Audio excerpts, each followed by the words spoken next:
इस बार के टेस्ट में मैम टॉप किसने किया है?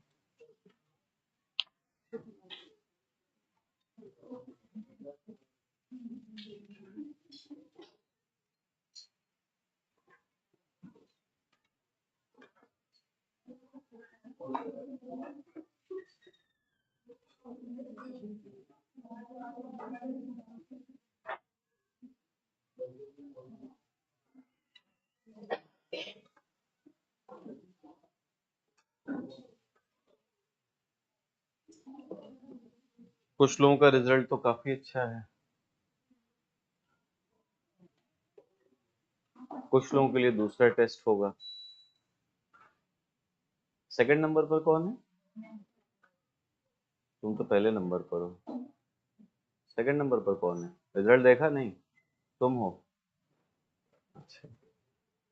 और थर्ड नंबर पर आयुष कुमार यादव कौन है? है ही नहीं। चलो ये बढ़िया है। चलो बेटा श्रुति, ये तुम्हारे लिए एक अच्छी सी किताब है, पढ़ लेना इसको। अब अगले टेस्ट में देखते हैं कौन बाजी मारता है। एक और अच्छी सी किताब है मेरे पास, सोच रहा हूँ थोड़ा किताबों का स्टॉक ही खाली किया जाए, क्यों? चलिए, तो 20 तारीख को मैंने कहा था, 20 तारीख को अगला टेस्ट आप लोगों का होगा, उसमें ज्योग्राफी और एनवायरनमेंट दोनों रहेगा, ठीक है? पढ़िएगा अच्छे से। तुमने नहीं दिया था? तुम्हारा नाम ही नहीं रखा गया?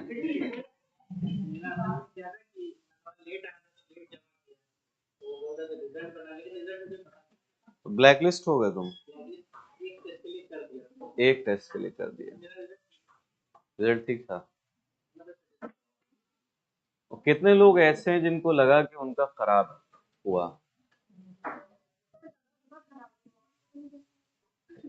ये कौन सी बात हुई? तुम्हारा खराब हुआ? चलो कोई बात नहीं, जितने लोगों का खराब हुआ है अगले टेस्ट में इम्प्रूव करना, ठीक है? चलिए, तो इकोलॉजी टॉपिक स्टार्ट किया था हम लोगों ने, इकोलॉजी का मीनिंग पढ़ लिया था। अब आप एक हेडिंग बना लीजिए, लेवल्स ऑफ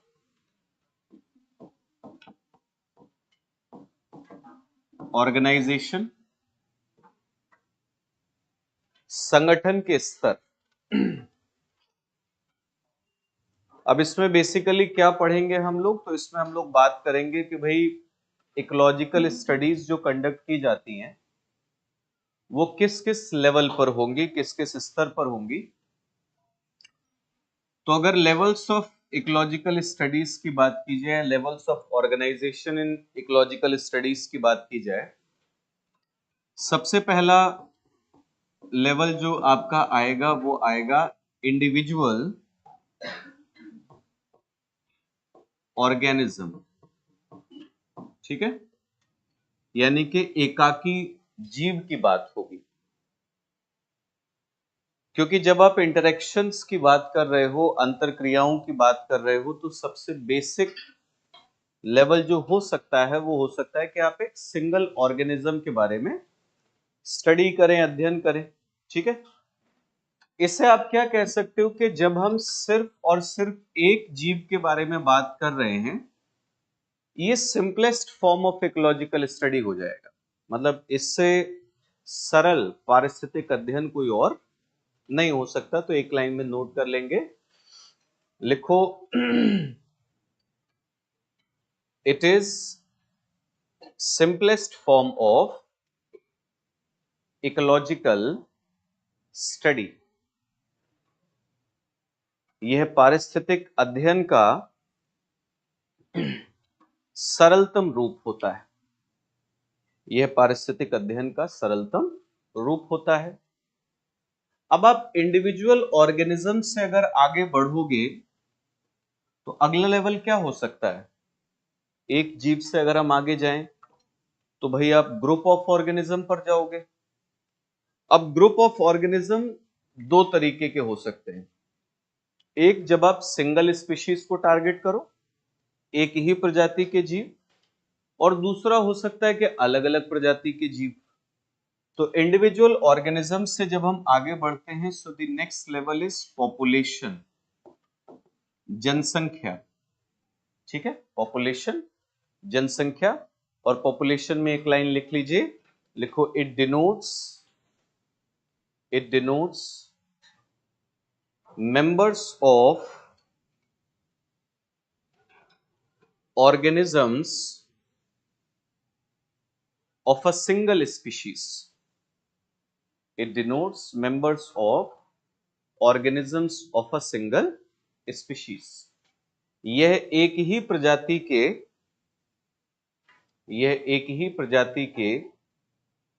जीवों के या एक ही प्रजाति के जीवों का समूह होता है। तो अब सोचो, आप अगर सिंगल स्पीशीज के मेंबर्स को भी टारगेट कर रहे हो तो कॉम्प्लेक्सिटीज का लेवल बढ़ेगा कि नहीं बढ़ेगा?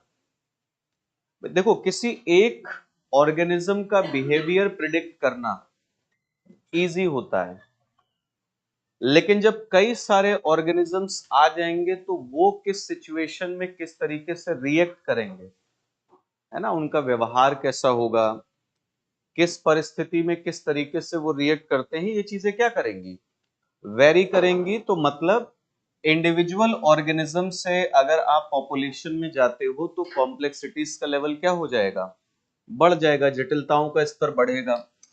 पॉपुलेशन से आगे जब हम चलेंगे, so the next one is biological community, जैविक समुदाय। बायोलॉजिकल कम्युनिटी, जैविक समुदाय, अगला जो स्तर हो जाएगा हमारा। और जैविक समुदाय का मतलब क्या होता है, ये भी एक ग्रुप होगा, मगर इसके अंदर अलग अलग पॉपुलेशंस को इंक्लूड किया जाएगा। मतलब इसमें अलग अलग प्रजाति के जो जीव होंगे उनको सम्मिलित करोगे। आप कह सकते हो कि किसी इलाके में जितने भी जीव जंतु मिलें, वो किसी भी प्रजाति के हों, उन सबको सम्मिलित करके हम क्या बना लेंगे, बायोलॉजिकल कम्युनिटी बनाएंगे। तो लिखिए, it includes members of all the species found in an area, found in an area। यह एक क्षेत्र में प्राप्त होने वाली सभी प्रजातियों के जीवों का समूह होता है, सभी प्रजातियों के जीवों का समूह होता है। तो पॉपुलेशन से हम बायोलॉजिकल कम्युनिटी पर आए, कम्युनिटी से और आप अगर आगे बढ़ते हो, then the next level is ecosystem, पारिस्थितिक तंत्र, इकोसिस्टम। और इकोसिस्टम क्या है, अब देखो एक डिफरेंस समझो यहां पर।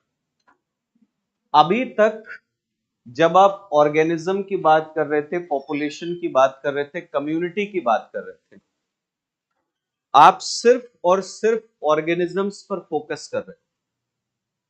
मतलब हुआ कि हम सिर्फ लिविंग एनवायरनमेंट की बात कर रहे थे अभी तक। इकोसिस्टम बोलते ही क्या हो जाएगा, नॉन लिविंग को भी इंक्लूड करोगे। ठीक है, तो एक लाइन में लिख लीजिए, इकोसिस्टम इज एन इंटीग्रेशन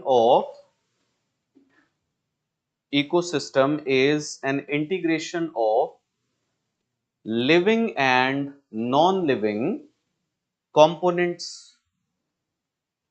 पारिस्थितिक तंत्र, जीवित तथा निर्जीव दोनों प्रकार के घटकों का समूहन होता है, दोनों प्रकार के घटकों का समूहन होता है।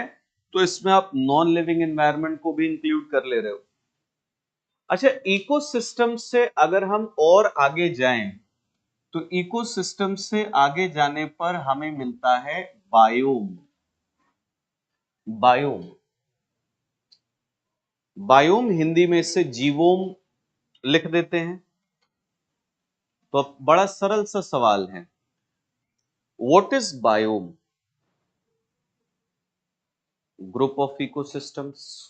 ठीक है, एक ये भी तरीका है डिफाइन करने का। और कोई? What is biome?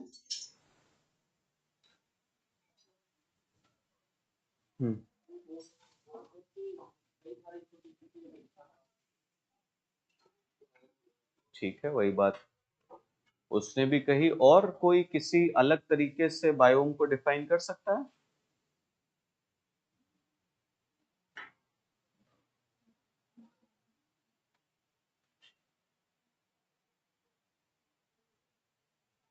इतना कठिन है डिफाइन करना है?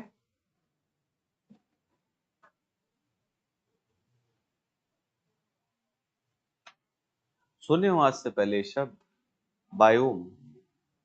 तो सुने तो कभी सोचे कि क्या होता है। जैसे हम कहते हैं grassland biome, forest biome. Biome basically जो शब्द इस्तेमाल होता है, आप कहोगे बायोम एक ज्योग्राफिकल एरिया को डिनोट करता है, एक भौगोलिक क्षेत्र को। और ये एक ऐसा भौगोलिक क्षेत्र होगा जिसके अंदर आपको यूनिफॉर्मिटी मिलेगी। ठीक है, समानता। किस कॉन्टेक्स्ट में समानता? Uniformity in terms of climate, जलवायु के दृष्टिकोण से, and in terms of vegetation, वनस्पति के दृष्टिकोण से। मतलब सरल है, if there is an extensive region, अगर कहीं पर एक विस्तृत क्षेत्र है जिसमें दो चीजें हैं कि जलवायु और वेजिटेशन कैसा हो। क्लास किस टाइम से थी आज? है?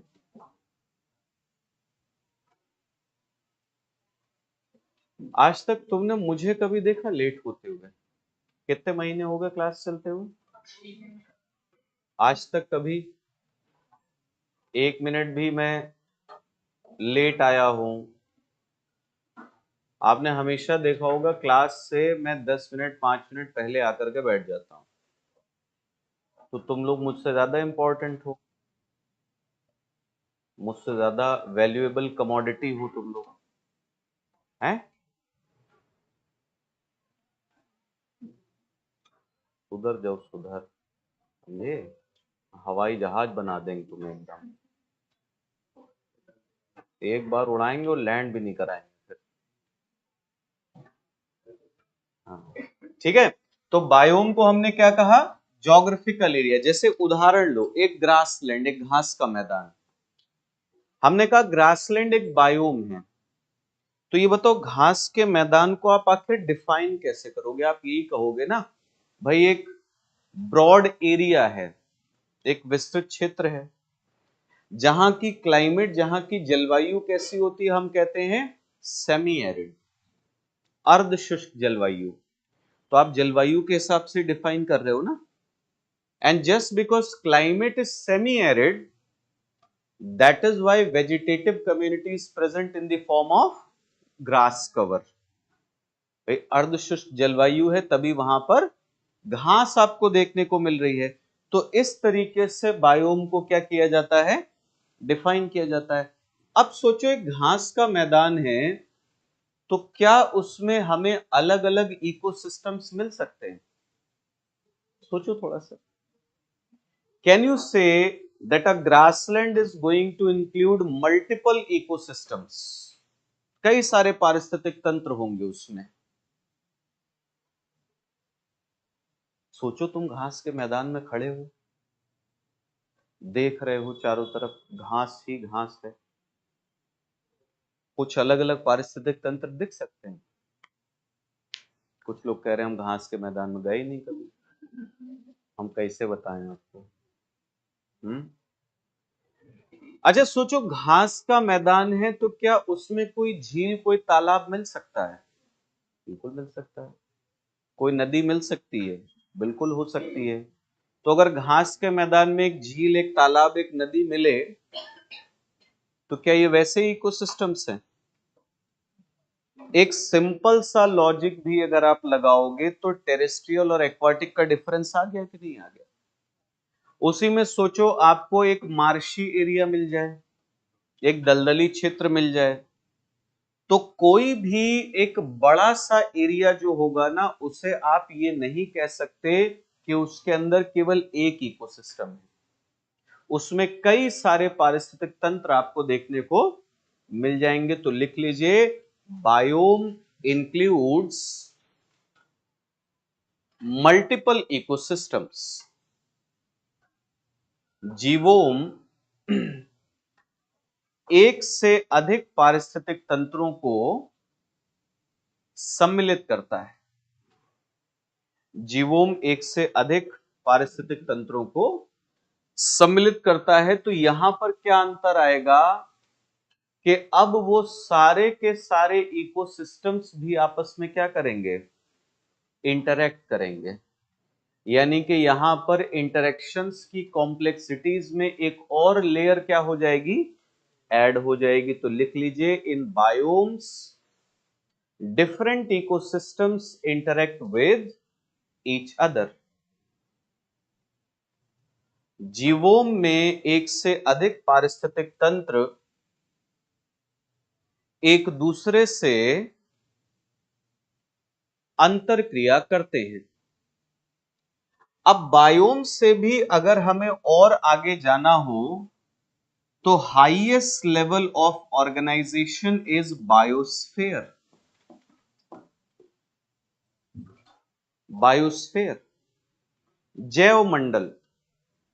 तो जैव मंडल को आप क्या लिखोगे? लिखिए, highest level of organisation in ecological studies. Highest level of organisation in ecological studies, पारिस्थितिक अध्ययनों में संगठन का उच्चतम स्तर। संगठन का उच्चतम स्तर। और अगर आप बायोस्फीयर की बात कर रहे हो, तो आप कह सकते हो कि हमारी अर्थ सरफेस पर जितने भी बायोम्स हैं, जितने भी इकोसिस्टम्स हैं, वो सबके सब किसका पार्ट हैं? बायोस्फीयर का पार्ट हैं।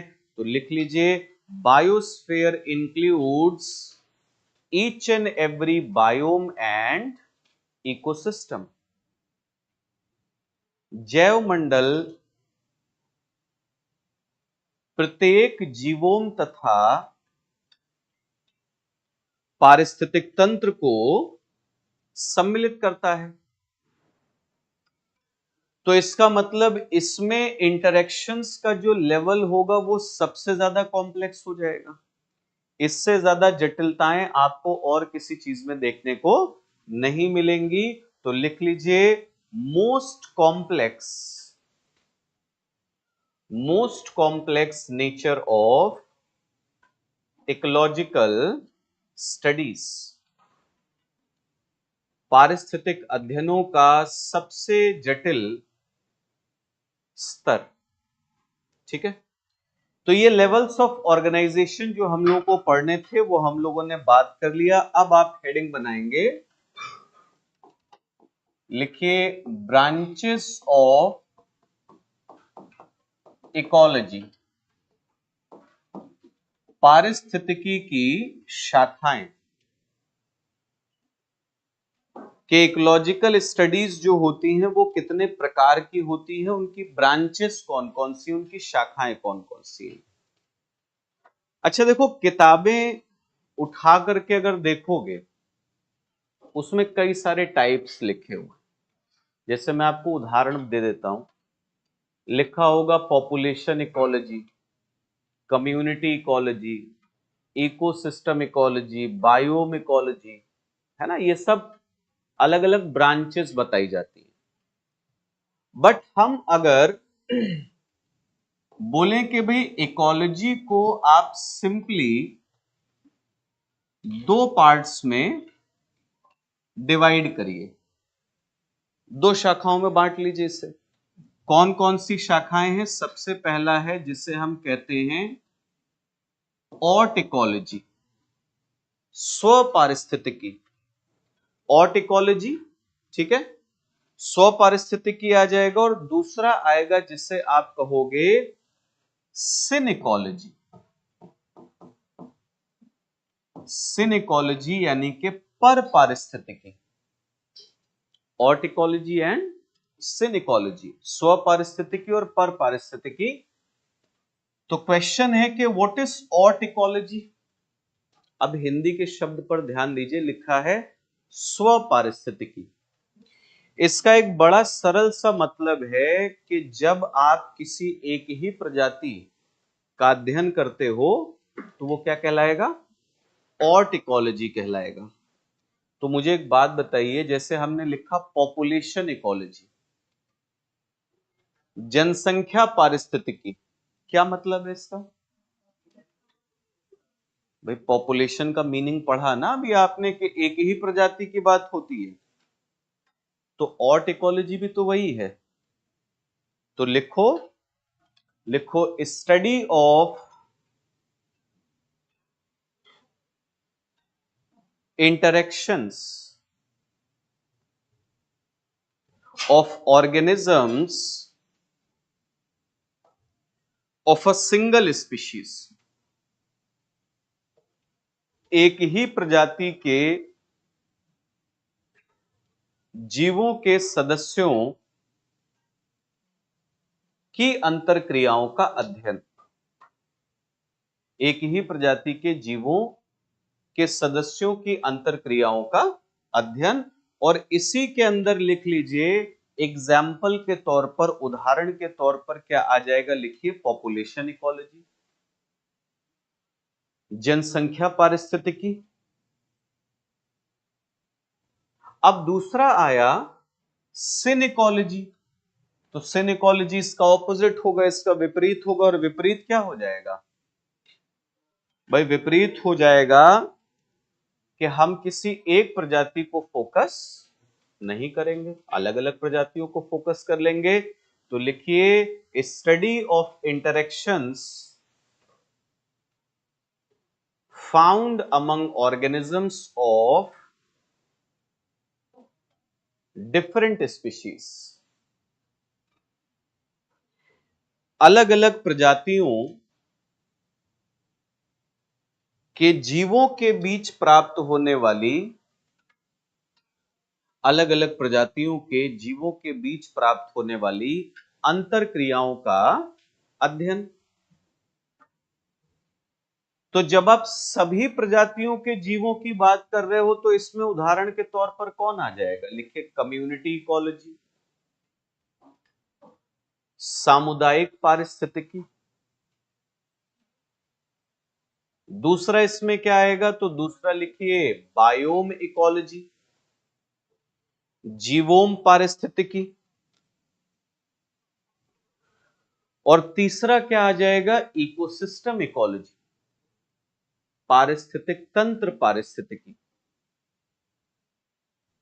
सो these are examples of synecology. Clear है यहां तक? अब देखो इकोलॉजी के जो बेसिक्स हैं वो यहां पर आकर के समाप्त हो जाते हैं। इसके आगे का जो डिस्कशन है इकोलॉजी में, वो हमें किस चीज को पढ़ना है? हेडिंग बनाइए आप लोग, इकोलॉजिकल और इन्वायरमेंटल फैक्टर्स। पारिस्थितिक या पर्यावरणीय कारक, पारिस्थितिक या पर्यावरणीय कारक।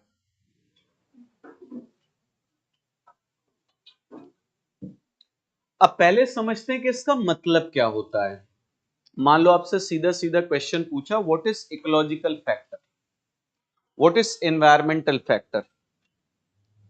इसका बेसिक मीनिंग यह है कि कोई भी ऐसी चीज जो जीवों को क्या करती हो, प्रभावित करती हो। आप कहोगे कोई भी सब्सटेंस, कोई भी पदार्थ, कोई भी सिचुएशन या कंडीशन अगर उसका जीवों के ऊपर प्रभाव पड़ रहा है या पेड़ पौधों के ऊपर प्रभाव पड़ रहा है तो उसे आप क्या कह दोगे, इकोलॉजिकल फैक्टर है। जैसे सुनो, फॉर एग्जाम्पल आपसे पूछा जाए टेम्परेचर, तापमान, या आपसे कहा जाए भाई प्रेसिपिटेशन, वर्षण, या मिट्टी, या टोपोग्राफी, तो क्या इनका असर जीव जंतुओं पेड़ पौधों पर पड़ता है? बिल्कुल पड़ता है।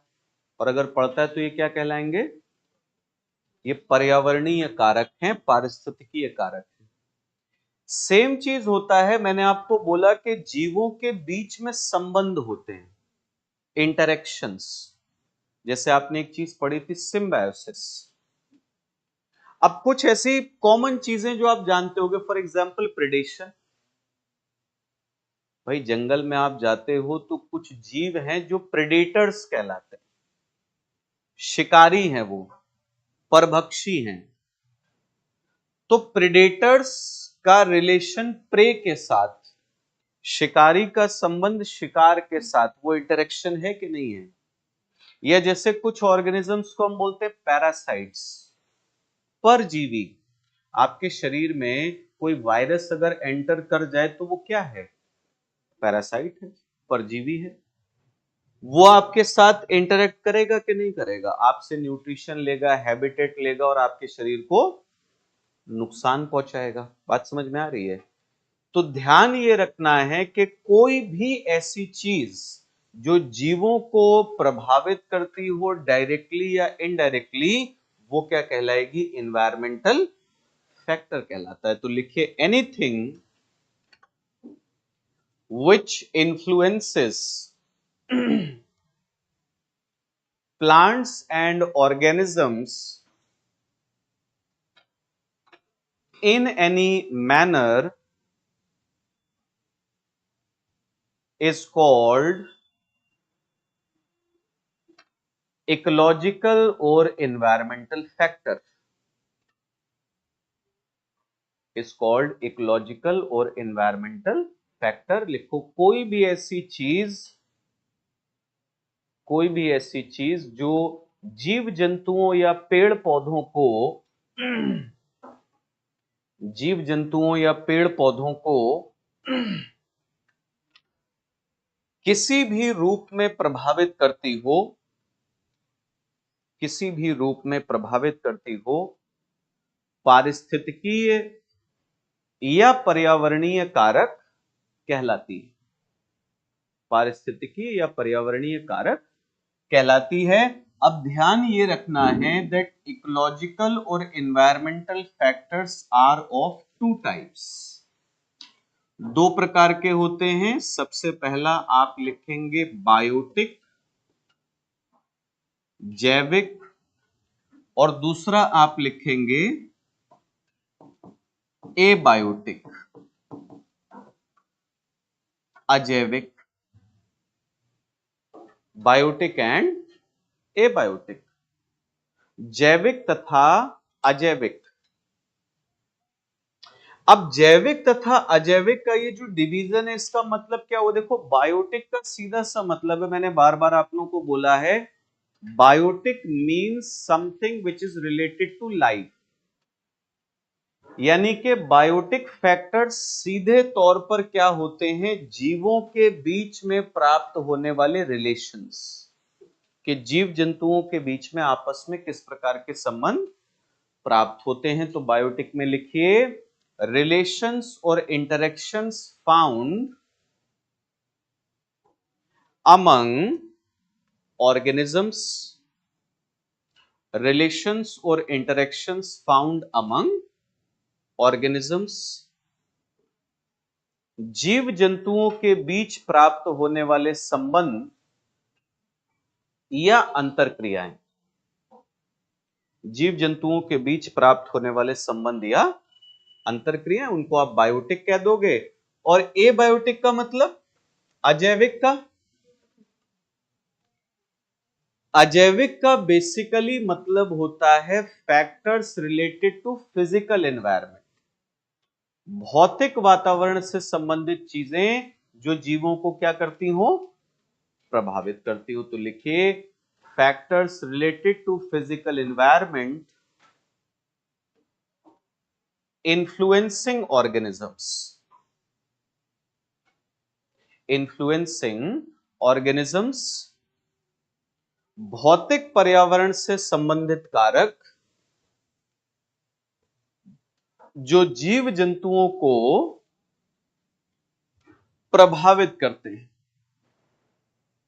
जो जीव जंतुओं को प्रभावित करते हैं।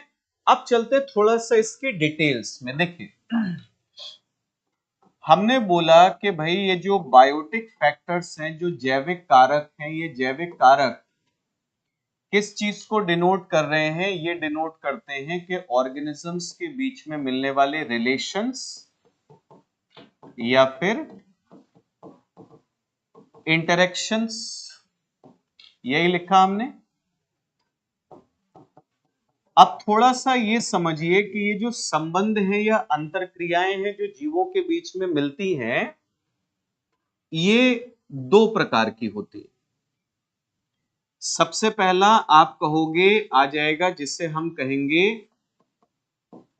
इंट्रा स्पेसिफिक,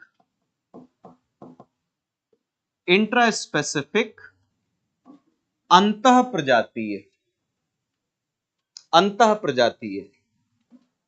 और दूसरा आएगा जिसे आप लिखेंगे inter specific,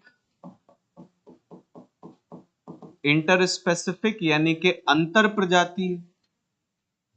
So what is the meaning of intraspecific? Intraspecific simply means within species.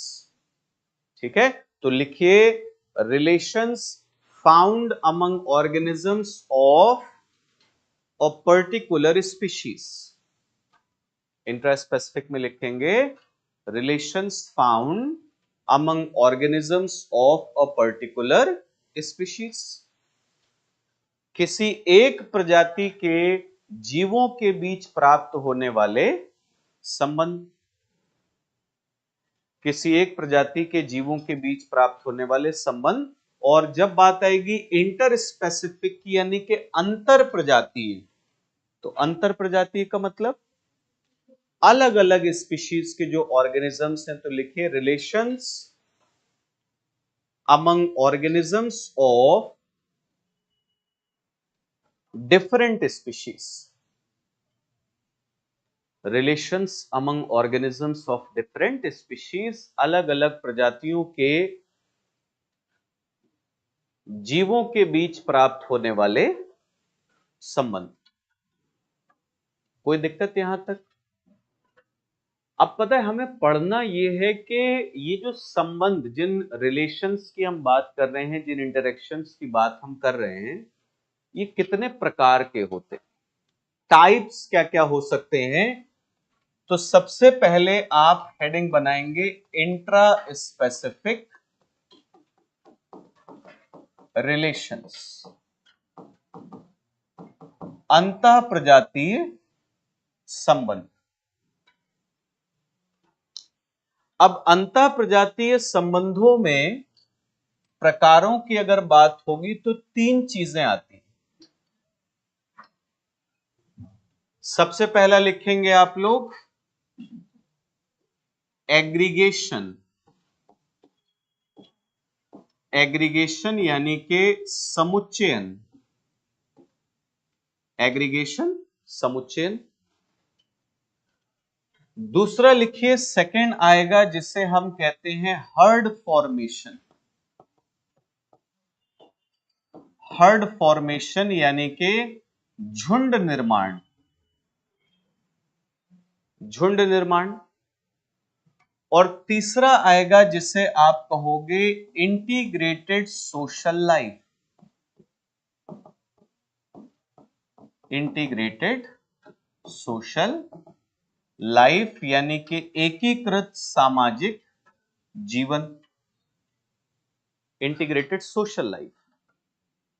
अब ये है क्या, एक एक करके इनको देखेंगे। देखो सबसे पहले समझते हैं एग्रीगेशन। एग्रीगेशन का मतलब ये होता है कि किसी एक जगह पर किसी भी पर्पस के लिए जीवों का इकट्ठा होना। सुन लेना, समझ लेना अच्छे से।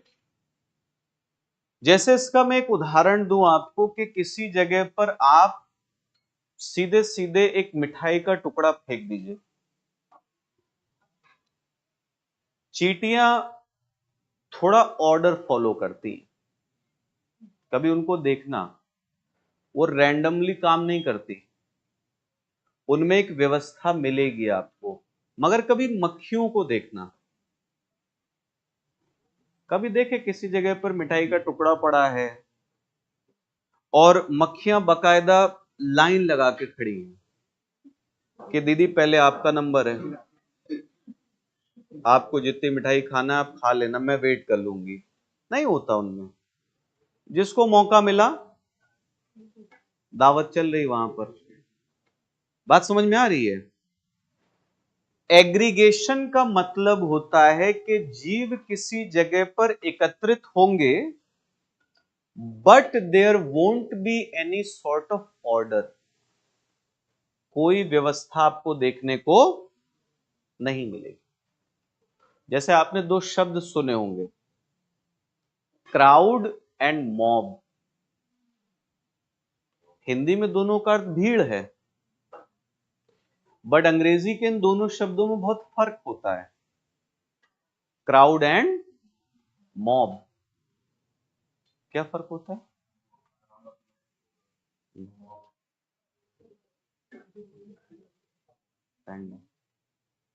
और कोई?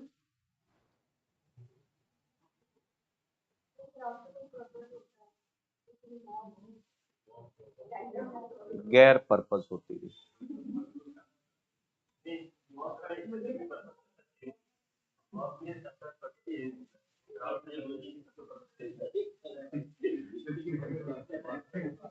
आज पहली बार इस लड़के ने सही बात करी है,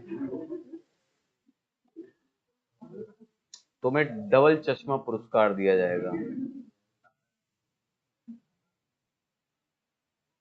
एक टर्म जो बड़ा यूज होता है, मॉब लिंचिंग। कभी आपने सुना क्राउड लिंचिंग? मतलब शब्द तो दोनों भीड़ ही है ना। Why we are not using crowd term, we are using mob. कभी भी आप देखना किसी जगह पर भीड़ इकट्ठा हुई और उसने किसी इमारत को आग लगा, we don't use crowd word, we use mob. Mob is something which is going to have a leader, जिसका कोई नेता होगा जो डायरेक्शन दे रहा होगा। मॉब वो होती है जो ऑर्गेनाइज्ड हो, संगठित होंगे, उनकी एक कॉमन पर्पस होगी। क्राउड क्या है? जैसे आप सोचो कि आप किसी जगह पर गए, मेले में गए, वहां पब्लिक इकट्ठा है, भीड़ है, दैट इज नॉट मॉब। ये थोड़ी वो मॉब है, हाँ डर के भाग गए लोग, इतना गजब मॉब है ना। क्राउड है, लोग इकट्ठा है। हाँ सब आए हैं मेला देखने, अब कोई उसमें खाने पीने आया है, कोई घूमने आया है, कोई दूसरों धक्का मारने आया है, सब आए हैं, है ना। आइए पब्लिक। बात समझ में आ रही है? आप कहोगे कि मेले में जो भीड़ है उनको कोई लीडर है? कोई लीडर नहीं है, जिसका जो मन कर रहा है वो। मॉब में होता है ऐसा नहीं। इकट्ठा अगर लोग हो रहे हैं, एक मैसेज सबके पास पहुंचा कि भैया इस जगह पर इकट्ठा होना, थोड़ा सा हाँ लूडो खेलेंगे, ठीक है, पब्लिक इकट्ठा हो गई। क्या हुआ? आपको एक मैसेज दिया गया और लोग उसी मैसेज के अकॉर्डिंग क्या करेंगे? काम करेंगे। एग्रीगेशन में कोई लीडर, कोई डायरेक्शन, कोई ऑर्डर नहीं होगा। इसमें सीधे तौर पर देखोगे कि किसी जगह पर जीव जो हैं वो किसी एक पर्पस को फुलफिल करने के लिए इकट्ठा होंगे, वो चाहे पानी हो या फूड हो या कोई और चीज हो, शेल्टर वगैरह आप कह सकते हो, बट उसमें कोई व्यवस्था आपको देखने को नहीं मिलेगी। तो लिखिए एग्रीगेशन में, लिखो organisms, organisms aggregate at a particular place for any purpose, at a particular place for any purpose without any order। जीव किसी एक स्थान पर, जीव किसी एक स्थान पर किसी उद्देश्य के लिए जमा होते हैं, परंतु उनमें व्यवस्था का अभाव होता है, उनमें व्यवस्था का अभाव होता है। अब बात आई हर्ड फॉर्मेशन, झुंड निर्माण। जैसे मैंने आपको बोला था, देखो जब हम लोग अम्ब्रेला स्पीशीज पढ़ रहे थे, so we talked about elephants, हाथियों की बात हुई कि हाथी जो है ना माइग्रेटरी है, they keep moving from one place to another, but जब भी एलिफेंट्स एक जगह से दूसरी जगह मूव करते हैं ना, सो दे डोंट मूव रैंडमली, उनका एक हर्ड होता है, एक झुंड होता है, वो एक सिस्टम फॉलो करते हैं। जो सबसे पुराना हाथी होगा ना, हाँ, वो लीड करता है पूरे हर्ड को, वो डायरेक्शन देगा कि किस डायरेक्शन में जाना है और किस डायरेक्शन में, और जो पीछे का झुंड होगा उसमें भी आपको एक स्ट्रक्चरिंग मिलेगी। There is going to be an outer layer of male elephants, then female elephants, और बीच में खुराफाती बच्चे जो हाथियों की टांगों में से निकल चले जाते हैं घूमने के लिए। अब ये क्या है कि एक क्लियर कट मैसेज है किधर जाना है और कैसे जाना है। यहां हर ऑर्गेनिज्म अपने मन से काम नहीं कर रहा है। तो जब ऑर्गेनिजम्स इकट्ठा हो and there is a leader who is giving directions and all other organisms they are following that direction, तो इसे आप क्या कहोगे, हर्ड फॉर्मेशन कहोगे। तो लिखिए, लिखो in this type of relation,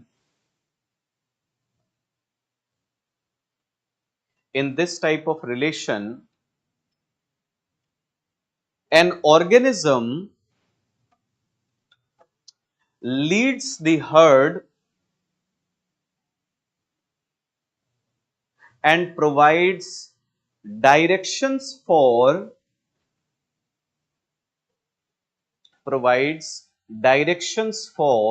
systematic activities, systematic activities। लिखो, इस प्रकार के संबंध में एक जीव झुंड के अन्य जीवों के लिए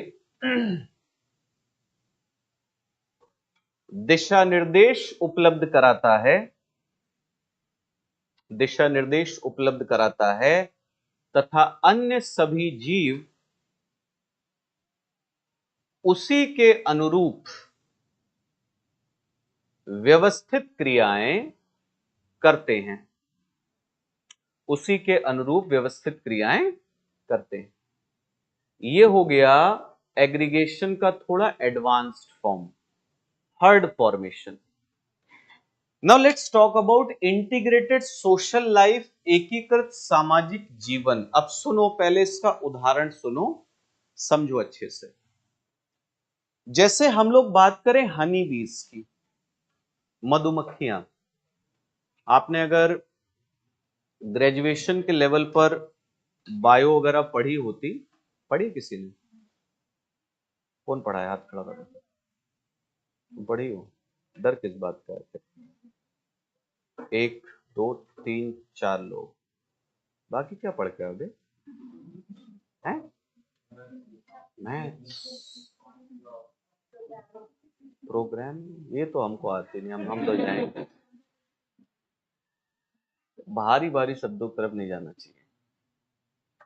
तो उसमें ना एक एक चैप्टर पढ़ा जाता है मधुमक्खियों के बारे में, बड़ा इंटरेस्टिंग है। बायो में कुत्ते उत्ते सब पढ़ते हैं हम लोग, है ना, कुत्तों का बिहेवियर कैसा होता है, ये सब चीजें होती है।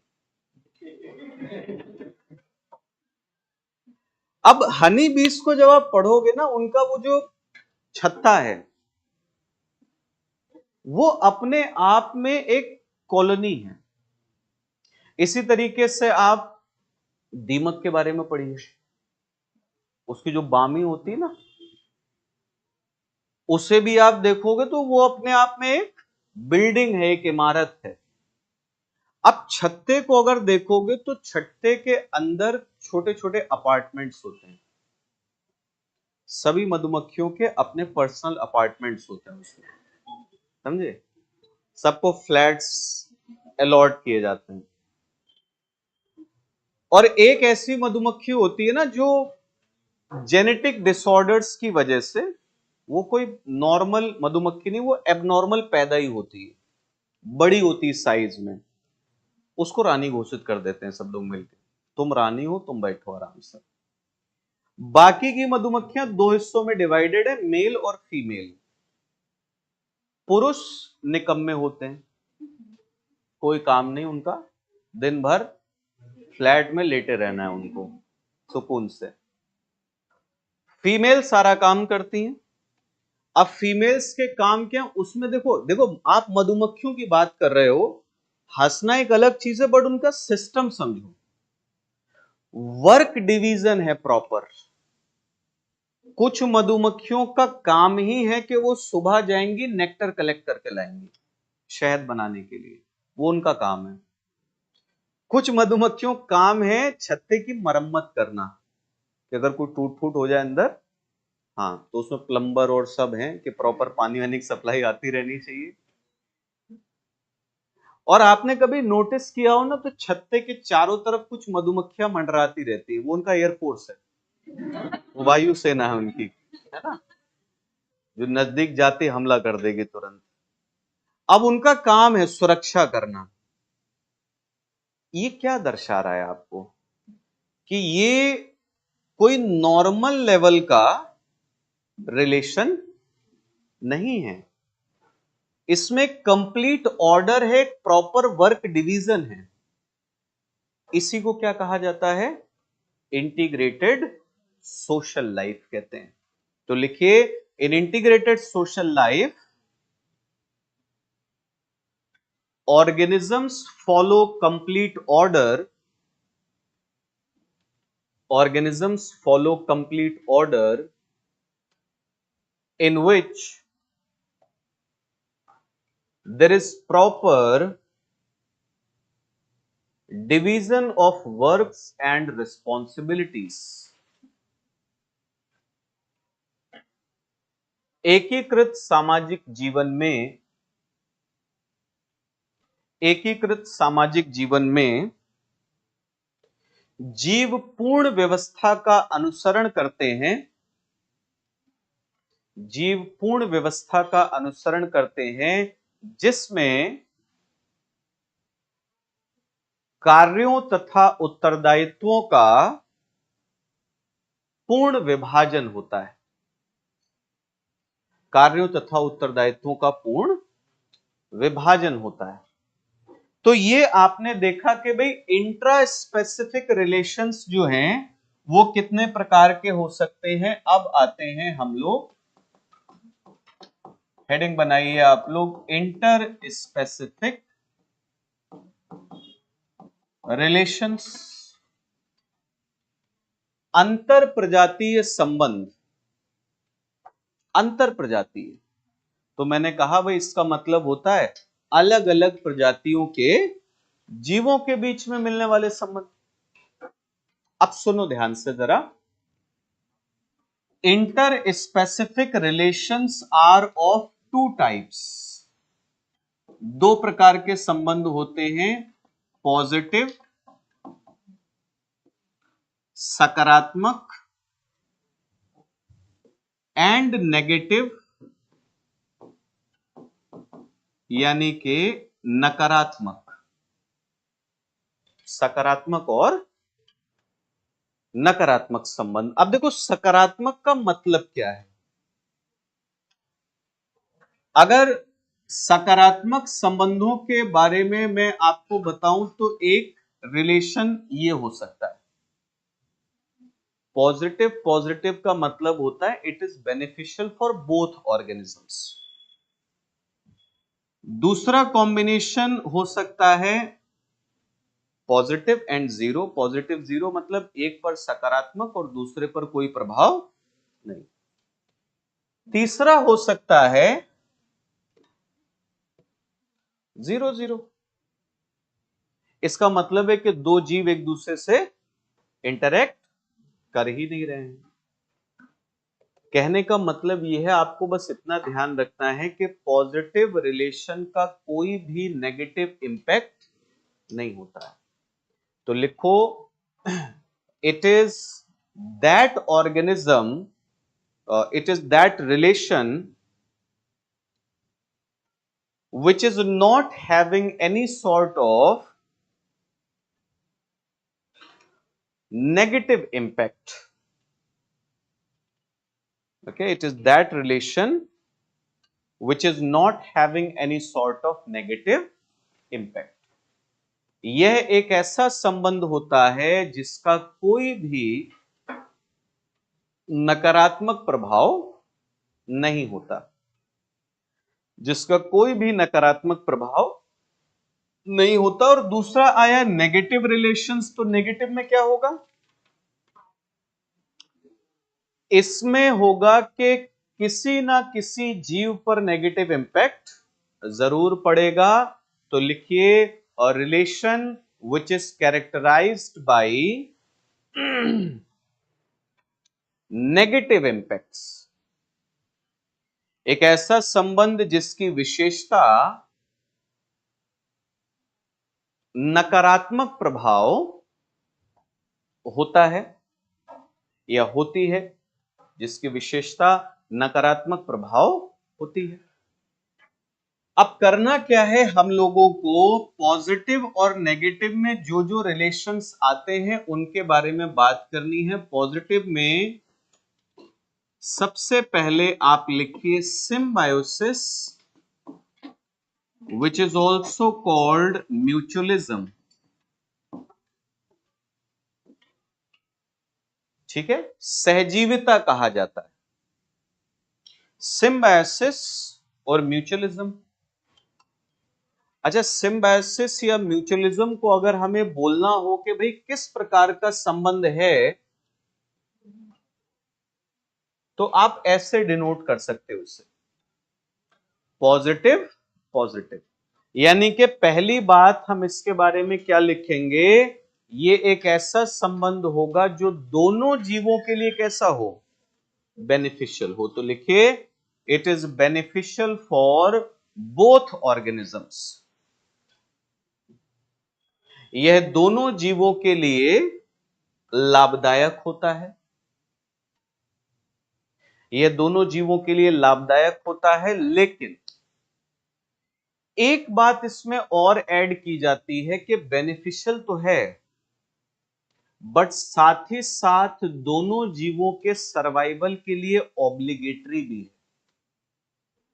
मतलब यहां ऑप्शन नहीं है, ये ऑप्शन नहीं है कि दो जीव एक दूसरे के साथ हैं, उन्हें फायदा हो रहा है, जिस दिन उनके मन में आया तुम अपने रास्ते हम नहीं।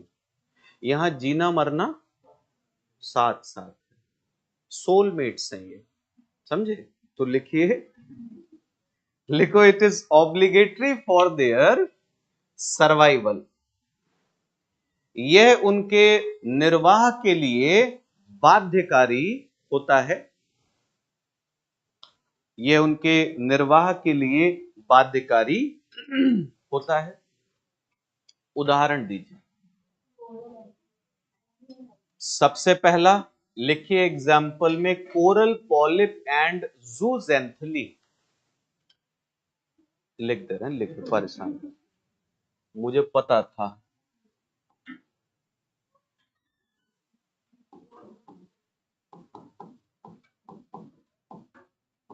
ठीक है, कोरल पॉलिप एंड जूजेंथली।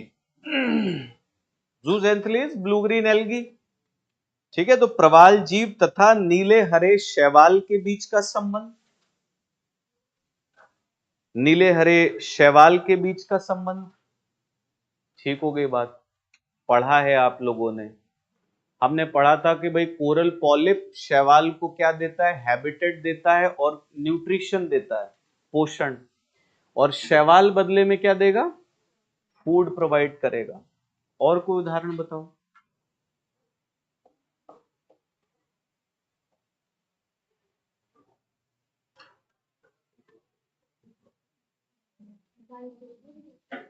अभी तो पढ़े थे, नाइट्रोजन साइकिल में नहीं पढ़ाया था, सिम्बायोटिक रिलेशन।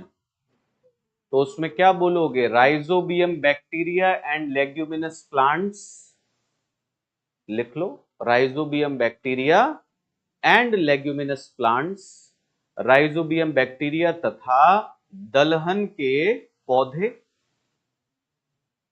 तो ये बताओ, वो एक दूसरे से अलग रह के सरवाइव कर ले जाएंगे? अगर राइजोबियम बैक्टीरिया अलग हो जाए तो नाइट्रोजन फिक्सेशन होगा नहीं, और नाइट्रोजन फिक्सेशन नहीं होगा तो क्या पल्सेस के प्लांट सरवाइव कर सकते हैं? नहीं कर सकते। इसी में एक और रिलेशन आता है, एक और एग्जांपल लिखिए, स्पाइडर क्रैब एंड एल्गी। लिखो, स्पाइडर क्रैब एंड एल्गी। अब स्पाइडर क्रैब को स्पाइडर क्रैक ही लिख लो, हिंदी में अनुवाद करोगे तो मकड़ी केकड़ा होगा वो। ठीक है, मकड़ी केकड़ा तथा शैवाल। लिख लिए। ये हुआ कि सिम्बायसिस या म्यूचुअलिज्म है। अब इसी में एक सब टाइप आ जाता है जिसे हम कहते हैं फैकल्टेटिव म्यूचुअलिज्म। फैकल्टेटिव म्यूचुअलिज्म यानी कि ऐच्छिक सहजीविता। ऐच्छिक सहजीविता यहां पर मतलब क्या है, फायदा है, बेनिफिशियल फॉर बोथ ऑर्गेनिजम्स, तो पहले तो वही लिख लीजिए, beneficial for both both organisms, दोनों जीवों के लिए लाभदायक, but non obligatory for survival. Non obligatory for survival, निर्वाह के लिए बाध्यकारी नहीं। अब देखो उदाहरण लो इसमें, बर्ड्स और ट्रीज। मैंने आपको बोला देखो, पक्षियों की अगर बात करोगे तो जो वृक्ष हैं वो उन्हें रहने के लिए जगह देते हैं, भोजन प्रोवाइड करते हैं, फूड मिलता है बर्ड्स को ट्रीज से, और ट्रीज का फायदा क्या हो रहा है, उनके सीड्स डिस्पर्स होते हैं तो उनका भी फायदा है, म्यूचुअल बेनिफिट है। मगर सोच करके देखो कि अगर बर्ड्स ट्रीज पर डिपेंडेंट ना होना चाहें तो उनके पास और भी कई सारे ऑप्शंस हैं, कोई जरूरी थोड़ी कि ट्रीज के साथ ही रिलेशन है। या मान लीजिए कि बर्ड्स अगर ट्रीज के सीड्स ना डिस्पर्स करना चाहें तो हवा है, बारिश है, इंसान है, और भी बहुत सारे एजेंट्स हैं जो सीड्स क्या कर सकते हैं, डिस्पर्स कर सकते हैं। तो इसमें रिलेशन किसका आएगा, लिखिए, बर्ड्स एंड ट्रीज, पक्षी तथा वृक्ष, पक्षी तथा वृक्ष। अब तीसरा संबंध इसी में आता है जिसे कहा जाता है commensalism.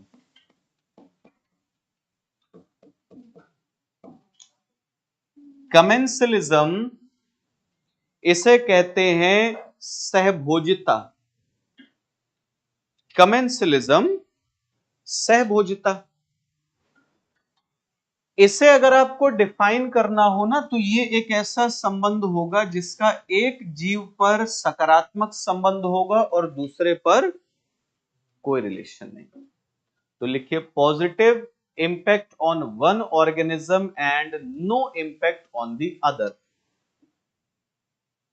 Positive impact on one organism and no impact on the other.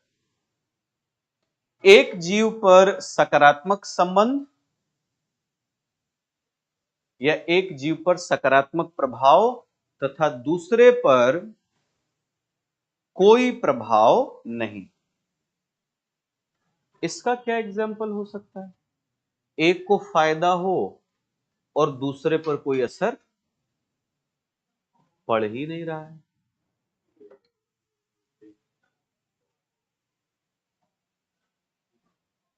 आप लोग याद करिए, हम लोगों ने एक टर्म पढ़ा था एपीफाइट्स।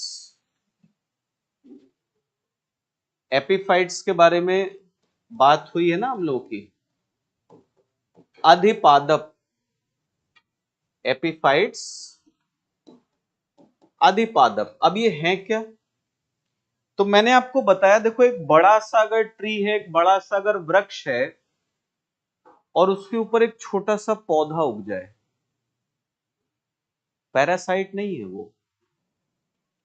पैरासाइट तब कहा जाएगा जब वो उससे न्यूट्रिशन लेगा।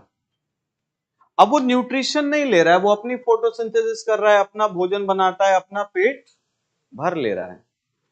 वो सिर्फ सपोर्ट के लिए वहां पर उग गया है कि थोड़ा ऊंचाई पर उग जाएंगे, हमें भी थोड़ी सनलाइट मिल जाएगी, हमारा भी काम चल जाएगा। तो एक बात बताओ, अगर एक 2-3 किलोग्राम का पौधा एक बड़े से ट्री पर उग जाए तो एक को तो फायदा हो रहा है, दूसरे पे कोई असर है? कोई नुकसान नहीं उसका। तो एपीफाइट्स जो होते हैं वो किस टाइप का रिलेशन शो कर रहे हैं? कमेंसलिज्म। तो लिखो growth of epiphytes on large trees. विशाल वृक्षों पर अधिपादपों की वृद्धि, विशाल वृक्षों पर अधिपादपों की वृद्धि। ठीक है। अब लास्ट क्या आएगा इसमें? नंबर 4 अगर आप देखोगे, चौथा अगर आप देखोगे तो नंबर 4 लिखिए न्यूट्रलिज्म, निष्प्रभाविता। न्यूट्रलिज्म निष्प्रभाविता, और निष्प्रभाविता को आप क्या लिखोगे? 0 0। इसका मतलब हुआ कि दो ऑर्गेनिजम्स एक दूसरे को प्रभावित नहीं कर रहे हैं। तो लिखिए it shows that two organisms are not interacting with each other. It shows that two organisms are not interacting with each other। यह दर्शाता है कि दो जीव एक दूसरे पर या एक दूसरे से अंतरक्रिया नहीं करते। क्लियर है बात यहां तक? कोई दिक्कत? ठीक है। अब आ जाइए नेगेटिव रिलेशंस में।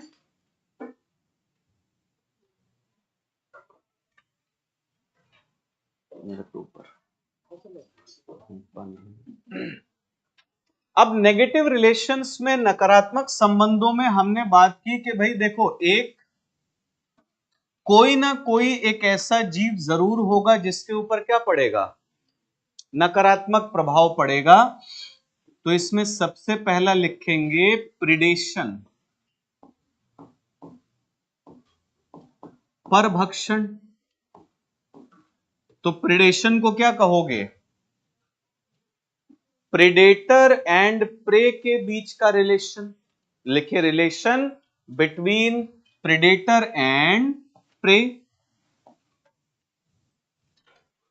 परभक्षी तथा शिकार के बीच का संबंध, परभक्षी तथा शिकार के बीच का संबंध। तो यहां पर एक का तो फायदा है, दूसरे का total loss.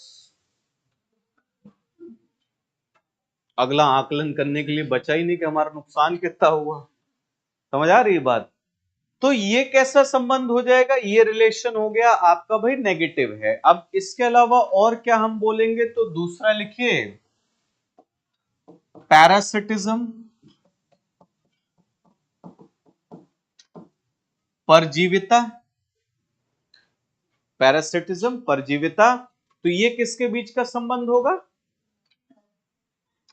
Between parasite and host. ठीक है, तो लिखिए relation between parasite and host. परजीवी तथा होस्ट के बीच का संबंध, परजीवी तथा होस्ट के बीच का संबंध। और इसमें भी बात वही है, एक का फायदा दूसरे का नुकसान। और इसमें कौन सा संबंध हम लोग डाल सकते हैं? चलो, प्रेडेशन और पैरासिटिज्म तो हो गया। एक संबंध है नंबर 3, लिखिए कॉम्पिटिशन, प्रतिस्पर्धा। कॉम्पिटिशन, प्रतिस्पर्धा। क्या लगता है कंपटीशन पॉजिटिव हो सकता है?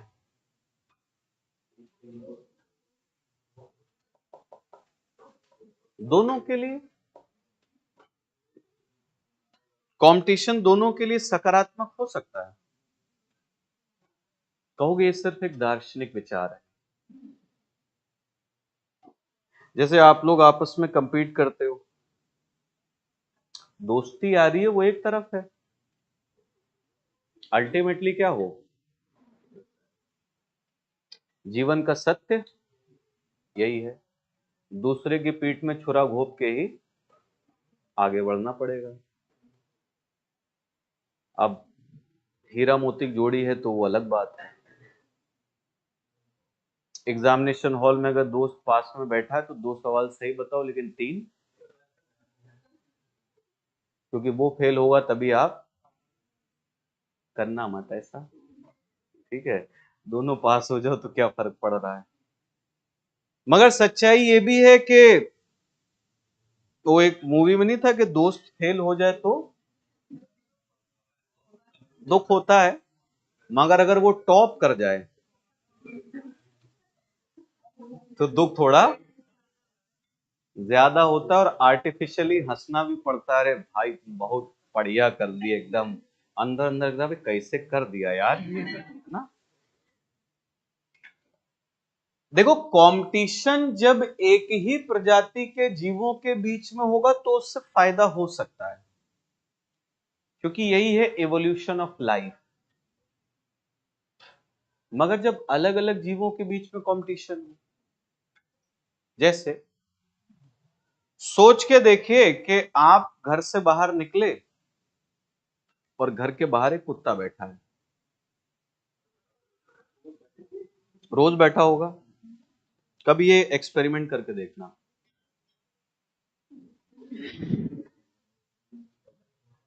आप बाहर निकलोगे कुत्ता भौंकेगा, पलट के आप भी भौंको,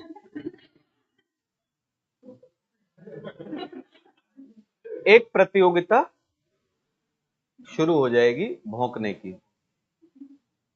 कुत्ता थोड़ी पिच बढ़ाएगा अपनी, आप भी पिच बढ़ाओ, 5-7 मिनट ये प्रोग्राम, इसका अंत क्या होना है? या तो कुत्ता बोरिया काट लेगा आपको कि हमारे पास एक ही कला है वो भी छीने ले रहे हो तो, है ना, या आप उसको लतिया भगा दोगे। तो जब अलग अलग जीवों के बीच में प्रतिस्पर्धा हो रही है वो सकारात्मक नहीं होगी, उसमें किसी ना किसी का नुकसान। जैसे हमने सांप और नेवले की बात की, भाई वो भी कॉम्पिटिटर्स हैं, सेम रिसोर्सेस के लिए कंपीट कर रहे हैं, लड़ाई होती है उनके बीच में। लड़ाई होगी तो क्या होगा, एक का फायदा एक का नुकसान। तो अगर आप कंपटीशन को सही मायने में देखोगे ना, तो हमें ऐसा लगता है कि यार एक का तो बेनिफिट होगा ही होगा, मगर जब थोड़ा सा उसको डिटेल में जाकर के पढ़ते हैं तो लगता है कि नुकसान दोनों का ही होता है। एक बात बताओ, सांप नेवले की लड़ाई में जो जिंदा बच भी जाता है वो अपने पैरों पर चल घर जाता है, छाती पर रेंग करके जाता है कि हम बच तो गए भाई, मगर काफी घायल महसूस कर रहे हैं, है ना। आप सोचो, दो अगर कार्निवोर्स आपस में जंगल में लड़े टेरिटरी के लिए, तो क्या लगता है, सरवाइव तो कोई ना कोई कर ही जाएगा उनमें से, मगर नकारात्मक प्रभाव दोनों के ऊपर पड़ेगा। तो जब हम कंपटीशन की बात करते हैं तो हम कहते हैं ये एक ऐसा रिलेशन होता है जो दोनों ऑर्गेनिजम्स को क्या करेगा, नेगेटिवली इन्फ्लुएंस करेगा। तो लिखिए, it is a relation which negatively influences both organisms। यह एक ऐसा संबंध होता है जो दोनों जीवों को नकारात्मक रूप से प्रभावित करता है। और लास्ट में जो संबंध आता है नेगेटिव, वो आपका आ जाएगा नंबर 4, उसे हम कहते हैं अमेंसलिज्म। अमेंसलिज्म, अब हिंदी वाले अमेंसलिज्म को ऐसे लिख लो, इसका हिंदी अनुवाद याद नहीं आ रहा है मुझे। अमेंसलिज्म को हम कहते हैं it is a relation which is negative for one organism and no impact on the other. एक जीव पर नकारात्मक प्रभाव और दूसरे पर कोई प्रभाव नहीं। उदाहरण, ऐसा कौन सा संबंध हो सकता है जिससे एक का नुकसान हो गया दूसरे को फर्क ही नहीं पड़ा।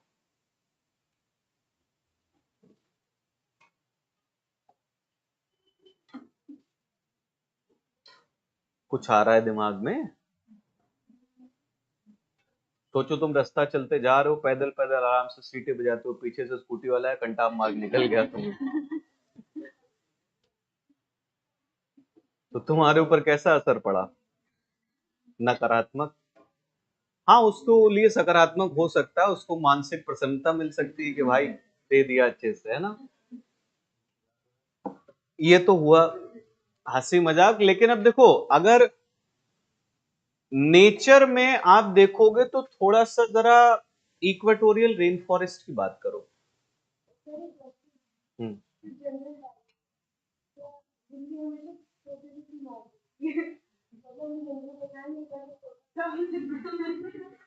तोते ने बिल्ली को मार दिया?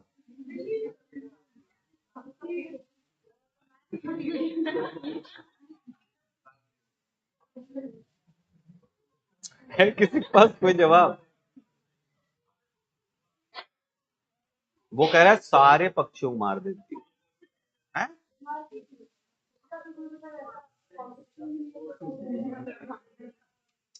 एक एक चीज मैं बताऊं, अब क्योंकि बिल्ली की बात आई है ना,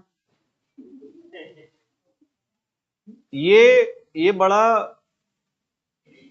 फैक्ट है कि बिल्ली एक ऐसा जानवर है जो अपनी प्रेजेंस में किसी दूसरे को वो एक्सेप्ट नहीं करना चाहती। इसलिए धार्मिक रूप से भी कभी देखोगे ना इस चीज को, तो एक चीज मना की जाती है कि घर में बिल्ली नहीं पालनी चाहिए, है। अटेंशन अटेंशन तो वो अलग बात है, मगर ये बोला जाता है कि एक कैट एक ऐसी वाइब्स डेवलप करती है जो वो चाहती कि जो कुछ भी है वो सब उसे मिले, दूसरे निपट जाएं सब, है ना, सब मर जाएं, हैं। तुम जाओगे जल्दी, हाँ, वरना अच्छे बिल्ले देख के शादी कर दो उनकी, उनके घर भेज दो अगर जीवित रहना है तुम्हें तो। बाकी इसके आगे मेरे पास वैज्ञानिक कोई तर्क है नहीं, बिल्लियों पर शोध करना पड़ेगा थोड़ा सा। चलो आज से सब लोगों को एक टास्क दी जाती, बिल्ली तोते को क्यों मारती है?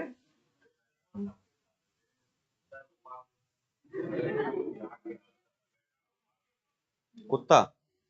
अब बताओ, कुत्ते क्या दुश्मन है? मैं कैसे बताऊं? मैं तोतों का एक्सपर्ट हूं मैं।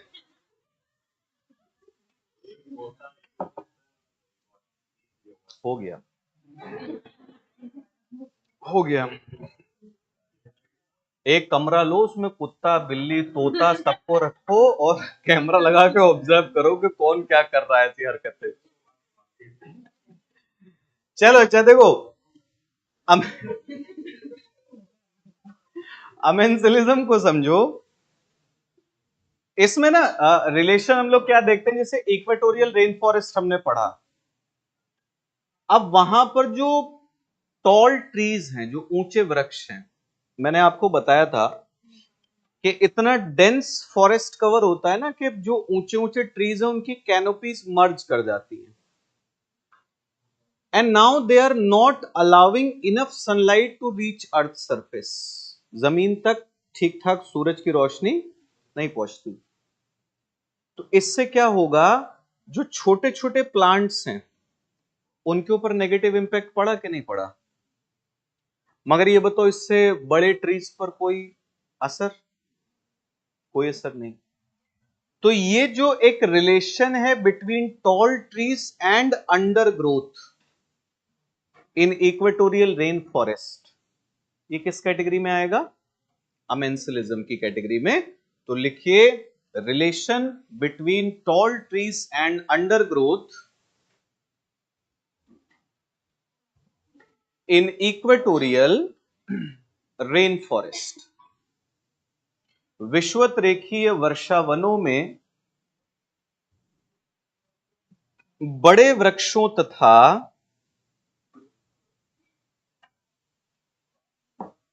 छोटे पौधों के बीच के संबंध। छोटे पौधों के बीच के संबंध। तो कुल मिलाकर के देखो इधर, अब आपने जितने भी रिलेशंस हो सकते हैं सारे पढ़ लिए। बायोटिक फैक्टर्स यहां पर आकर के कंप्लीट हो जाते हैं। अब हेडिंग बनाइए आप लोग, ए बायोटिक फैक्टर्स यानी कि अजैविक कारक। अच्छा, अजैविक कारकों में जो सबसे पहली कैटेगरी हम लोग पढ़ेंगे दैट इज क्लाइमेटिक फैक्टर्स। जलवायविक कारक। और जलवायविक कारकों में सबसे पहला हम पढ़ेंगे सनलाइट, सूर्य का प्रकाश। सनलाइट, सूर्य का प्रकाश। पहले थोड़ा सा समझते हैं सनलाइट का प्लांट्स के साथ रिलेशन, कि भाई सूर्य के प्रकाश का पौधों के साथ क्या संबंध होता है, या सूर्य का प्रकाश पौधों को किस तरीके से प्रभावित करता है। देखो, पहली चीज जो बड़ी नॉर्मल सी बात है कि जब फोटोसिंथेसिस की बात होती है तो कार्बन डाइऑक्साइड है, वाटर है, क्लोरोफिल है, बट उसके साथ साथ सनलाइट भी जरूरी है। यानी कि सनलाइट के रोल की अगर बात की जाए तो लिखिए, it plays an important role in the process of photosynthesis. यह प्रकाश संश्लेषण की प्रक्रिया में एक महत्वपूर्ण भूमिका निभाती है। प्रकाश संश्लेषण की प्रक्रिया में एक महत्वपूर्ण भूमिका निभाती है। इसके अलावा अपार्ट फ्रॉम फोटोसिंथेसिस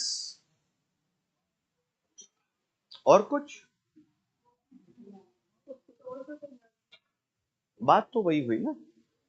प्लांट्स के लिए अगर आप सोर्स ऑफ एनर्जी बोल रहे हो तो सोर्स ऑफ एनर्जी फोटोसिंथेसिस के लिए ही है।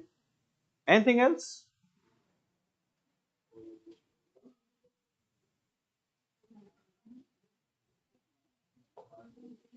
किसी के दिमाग में कुछ आ रहा है?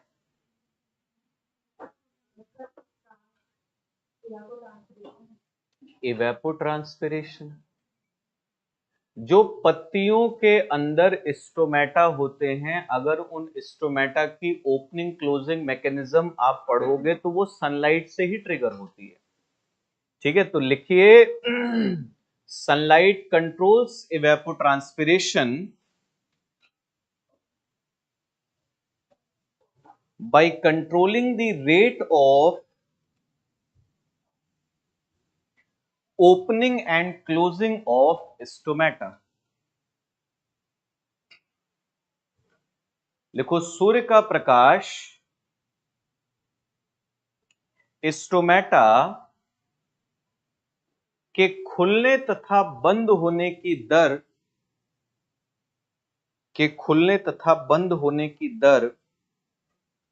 को नियंत्रित करके वाष्पोत्सर्जन का नियंत्रण करती है। ठीक है, अब एक चीज आती है कि जितने भी प्लांट्स होते हैं, जितने भी पौधे होते हैं, अगर सनलाइट की रिक्वायरमेंट के बेसिस पर उनको डिवाइड किया जाए, लिखे types on the basis of requirement of sunlight, सूर्य के प्रकाश की आवश्यकता के आधार पर प्रकार, सूर्य के प्रकाश की आवश्यकता के आधार पर प्रकार। तो यहां पर सबसे पहली जो कैटेगरी हमें देखने को मिलती है, जो कि सबसे पहली कैटेगरी है, उन्हें हम कहते हैं, लिखिए हीलियोफाइट्स।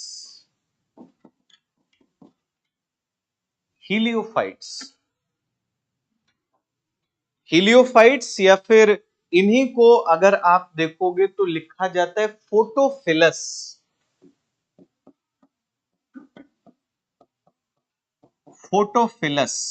प्लांट्स, हीलियोफाइट्स या फिर फोटोफिलस, हिंदी वाले एज इट इज ये टर्म्स लिख लें। ठीक है, हीलियोफाइट्स, सामान्य भाषा में इन्हें कहा जाता है सन लविंग प्लांट्स। ब्रैकेट में लिख लो, कॉमनली इन्हें क्या कहा जाएगा? Sun loving plants. तो मतलब क्या हुआ इसका? देखो, साधारण रूप से आप जितने भी पौधों को देखते हो वो सबके सब क्या प्रेफर करते हैं कि उन्हें डायरेक्ट सनलाइट मिले, सीधे तौर पर सूर्य का प्रकाश मिले। तो लिख लीजिए these plants require direct sunlight for their growth and development। These plants require direct sunlight for their growth and development। इन पौधों को अपने वृद्धि, इन पौधों को अपनी वृद्धि तथा विकास के लिए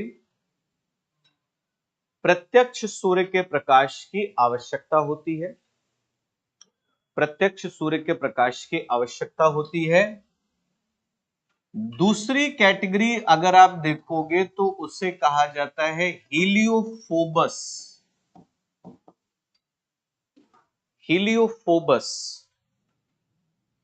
हीलियोफोबस या फिर इसी के लिए एक और शब्द का प्रयोग किया जाता है, सायोफाइट्स। हीलियोफोबस या फिर सायोफाइट्स। अब हीलियोफोबस या सायोफाइट्स क्या है? लिखिए shade loving plants. Shade loving plants.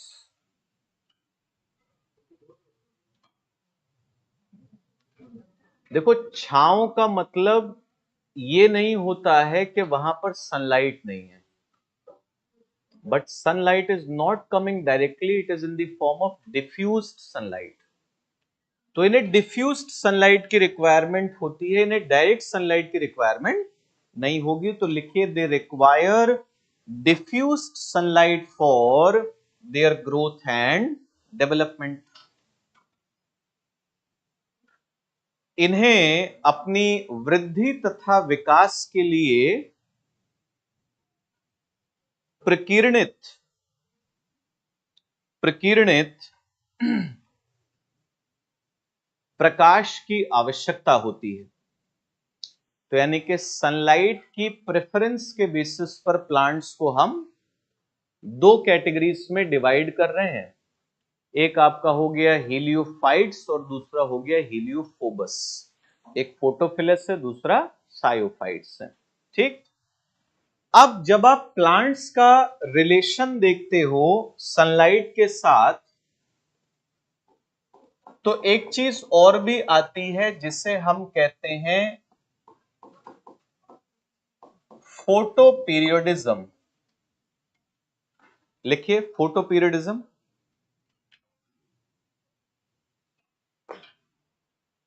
अब ये फोटो पीरियोडिज्म है क्या? तो इसमें पहले तो आप समझो, फोटो पीरियड एक टर्म यूज होता है। फोटो पीरियड का बेसिकली मतलब है कि किसी दिन प्लांट्स कितने समय के लिए सनलाइट में एक्सपोज्ड हैं। जैसे उदाहरण से समझो इस चीज को। आप लोग एक चीज देखते हो, जब गर्मी का मौसम आता है तो सुबह जल्दी सूरज निकलता है और शाम को देर से डूबता है। यानी कि गर्मी के मौसम में 13, 14, 15 घंटे तक सनलाइट प्लांट्स को मिलती है। ठंड में इसका उल्टा हो जाता है। जितने समय के लिए पौधों को सनलाइट मिल रही है उसे क्या कहते हैं? फोटो पीरियड कहते हैं। अब अगर कोई पौधा इस फोटो पीरियड के लिए सेंसिटिव हो, जैसे मैं आपको एक चीज बताऊं, आपने कभी नोटिस किया हो ना कि अलग अलग पौधों पर जो फूल आते हैं ना, वो अलग अलग टाइम में आते हैं। सीजन्स होते हैं। सीजन अगर किसी प्लांट के अंदर फ्लावरिंग को इन्फ्लुएंस कर रहा है, कुछ ऐसे पौधे होंगे जिनमें ठंड में फूल आते हैं, यानी कि फोटो पीरियड छोटा चाहिए उन्हें। कुछ ऐसे पौधे हैं जिनमें गर्मियों में फूल लगते हैं, यानी कि उन्हें फोटो पीरियड कैसा चाहिए? लंबा। और अगर कोई ऐसा है जिसमें साल भर फूल आते रहते हैं, उसे फोटो पीरियड से कोई मतलब नहीं है। इस क्वालिटी को क्या कहा जाता है? फोटो पीरियडिज्म कहते हैं। तो दो चीजें हैं, पहला है फोटो पीरियड और दूसरा है फोटो पीरियडिज्म। तो लिखिए, फोटो पीरियड क्या होता है? लिखो, photo period is the length of time period in which plants are exposed to the sunlight. Plants are exposed to the sunlight. लिखो, फोटो पीरियड उस समय अवधि की लंबाई को दर्शाता है जिसमें पौधों को सूर्य का प्रकाश प्राप्त होता है। जिसमें पौधों को सूर्य का प्रकाश प्राप्त होता है। और एक लाइन और लिख लीजिए, लिखो, photo periodism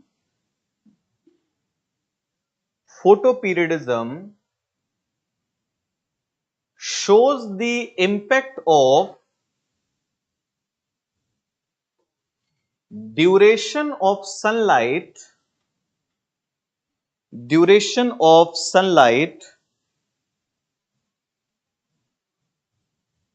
on vegetative growth and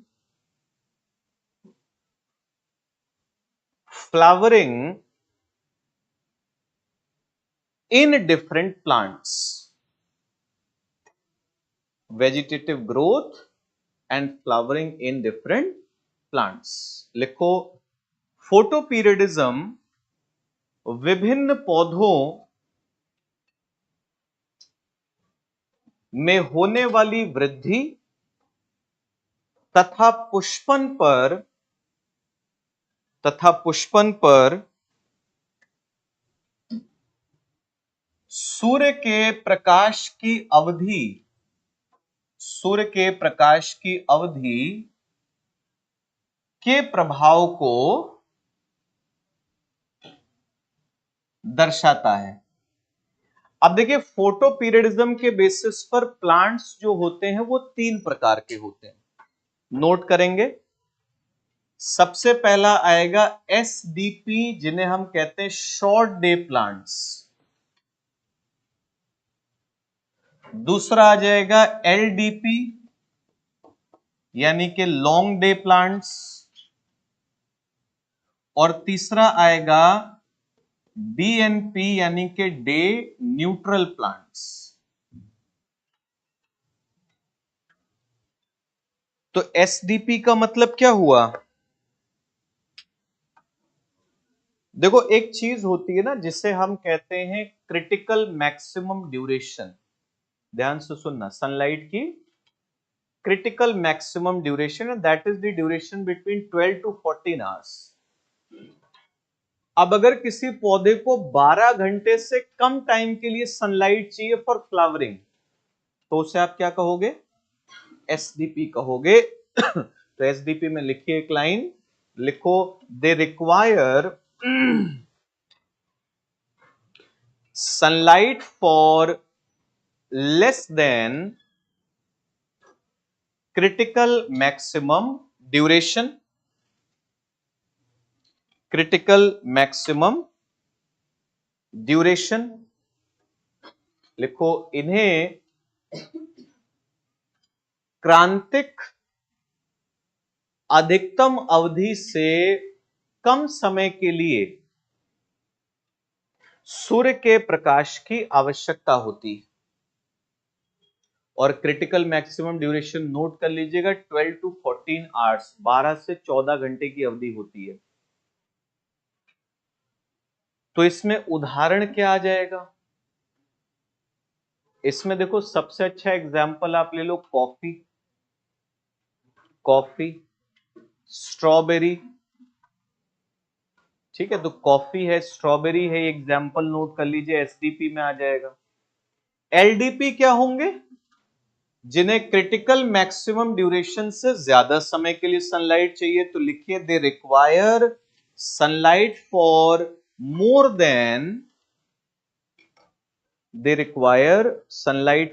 more than critical maximum duration. इन्हें क्रांतिक अधिकतम अवधि से अधिक समय के लिए सूर्य के प्रकाश की आवश्यकता होती है। ठीक है, और इसमें उदाहरण लिखिए, येलो मस्टर्ड, पीली सरसों। ठीक है, इसके अलावा राई लिख सकते हो, राई। ठीक है, टर्निप लिख लीजिए। तो ये सब इसके उदाहरण हो गए। और तीसरे आए डीएनपी, यानी कि डे न्यूट्रल। उन्हें मतलब नहीं है कि लॉन्ग ड्यूरेशन है या फिर शॉर्ट ड्यूरेशन, तो लिखिए, दे आर इनडिफरेंट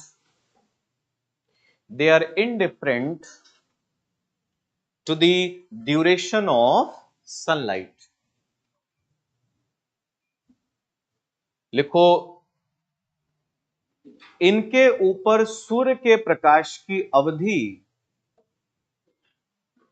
का प्रभाव नहीं पड़ता है। उदाहरण लिख लीजिए, लिखिए, टोबैको, तंबाकू आ जाएगा इसमें। पोटैटो आ जाएगा, कुकुम्बर आ जाएगा। तो ये सब आपके क्या हो जाएंगे, ये सब आपके एग्जाम्पल्स हो जाएंगे जब आप बात करोगे डीएनपी की, डे न्यूट्रल प्लांट्स की। अच्छा मेरी एक बात सुनना, जैसे देखो प्लांट्स के साथ सनलाइट को रिलेट करना आसान है, फोटोसिंथेसिस है, एवापोट्रांसपिरेशन है, एक और चीज मैंने आपको बताई दी कि फोटोपीरियडिज्म नाम की भी एक चीज होती है जो प्लांट्स को क्या कर रही है, इन्फ्लुएंस कर रही है। अगर क्वेश्चन कभी इस एंगल पर आ जाए कि सनलाइट का एनिमल्स के साथ क्या रिलेशन है, सूर्य का प्रकाश जीव जंतुओं को कैसे प्रभावित करेगा, तो लिखिए, हेडिंग बना लीजिए, relation of sunlight with animals.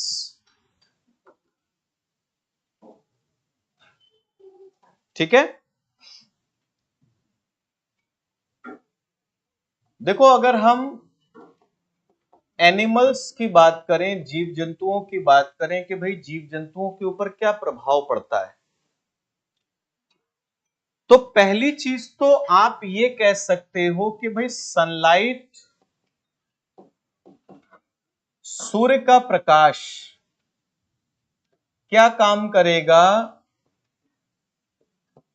Heating effect,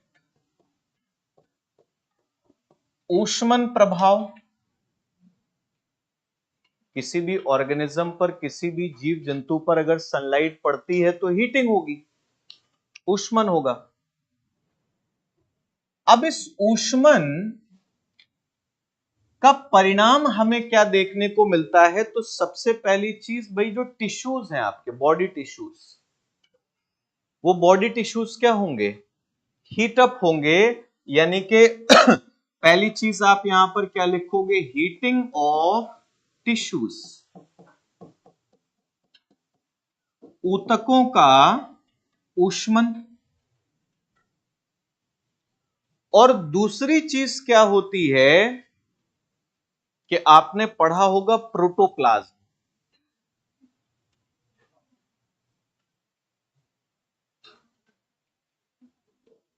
कुछ लोग तो ऐसा ऐसा कर रहे हैं, बाकी लोगों ने कोई रिस्पॉन्स ही नहीं दिया। कितने लोगों ने सुना ही नहीं कि ऐसा कुछ भी होता है, 2 लोग, 3 लोग, बाकी लोग कबूल नहीं रहे, मगर सुना काफी लोगों ने नहीं है। क्या होता है प्रोटोप्लाज्म? ठीक है,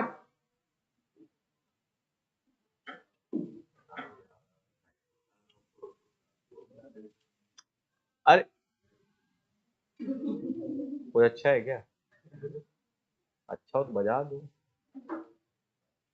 एक सिंपल सी चीज है कि आपकी जो, सुनो, जो सेल्स होती हैं और सेल्स के बीच के जो स्पेसेस होते हैं ना, उनके बीच में लिक्विड मिलता है, फ्लूइडिक मटेरियल्स मिलते हैं, उन्हीं को हम साइटोप्लाज्म, प्रोटोप्लाज्म, अभी के लिए इतना समझ लो। अब असर क्या है ना कि जब वो फ्लूइड गर्म होता है ना, हीटिंग होती है, तो उसके अंदर आयनाइजेशन होता है, आयनीकरण होता है सनलाइट की वजह से। ठीक है, तो यानी कि हीटिंग ऑफ टिश्यूज के साथ साथ आप क्या लिखोगे, लिखिए आयनाइजेशन ऑफ प्रोटोप्लाज्म। ठीक है, प्रोटोप्लाज्म का आयनीकरण। अब बात आएगी, चलो ये दोनों चीजें हो भी गई, तो इससे क्या फायदा, इसका क्या असर। देखो इन दोनों चीजों से एक पॉइंट आता है कि जो मेटाबॉलिज्म की रेट है वो बढ़ती है। सबसे पहली चीज तो लिखिए, increase in general rate of metabolism, उपापचय की सामान्य दर में वृद्धि। ठीक है, और हीटिंग का क्या इफेक्ट होगा, आपने पढ़ा होगा एंजाइम्स के बारे में। हमें झूठ के लिए हाँ कह दिया करोगे, हाँ पढ़े हैं, सब पढ़ रखे हैं, कोई दिक्कत नहीं हमको। बायो पढ़े हो कि नहीं पढ़े हो? क्लास में पढ़ाएगी कि नहीं? नहीं पढ़ाएगी। जो 10th तक तुम लोग पढ़े थे, अगर तुम्हें याद ही होता, बात ही क्या, बाहर ही बाहर होती जीवन में।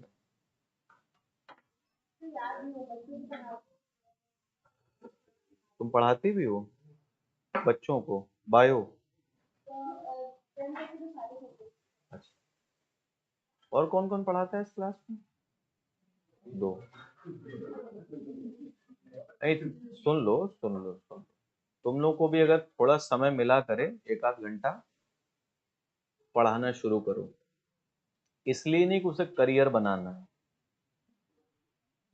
टीचिंग आपको अलग पर्सपेक्टिव देती है चीजों का। उसको प्रोफेशन मत बनाओ। एक आध घंटे के लिए अगर कोई ऐसे आलतू फालतू चिंटू कैंडी टाइप के बच्चे मिल जाएं, है ना, हाँ, एकदम फूले हुए भटूरे की तरह, तो उनको बुलाओ, उनको पढ़ा दो आराम से, समझे? क्योंकि बच्चों से ज्यादा आपको परेशान पढ़ाने के मामले में कोई नहीं कर सकता। बुद्धि होती नहीं उनके पास, होती तो फालतू चीजों में लगाते हैं वो लोग, समझे? अच्छा रहता है, आप सोचने पर मजबूर होते हो, आप थोड़ा सा किताबों से आगे जाकर के सोचते हो चीजों को, ठीक है? चलो, बायो तुम लोगों ने नहीं पढ़ा है, अगर मौका मिला और मेरे पास समय हुआ तो मैं बायो पढ़ाऊंगा तुम लोगों को, ठीक है? मजा आएगी। कहोगे यहाँ सब तुम ही पढ़ा लो, है, ये भी नहीं पढ़ाऊंगा, वो भी नहीं पढ़ाऊंगा, है ना?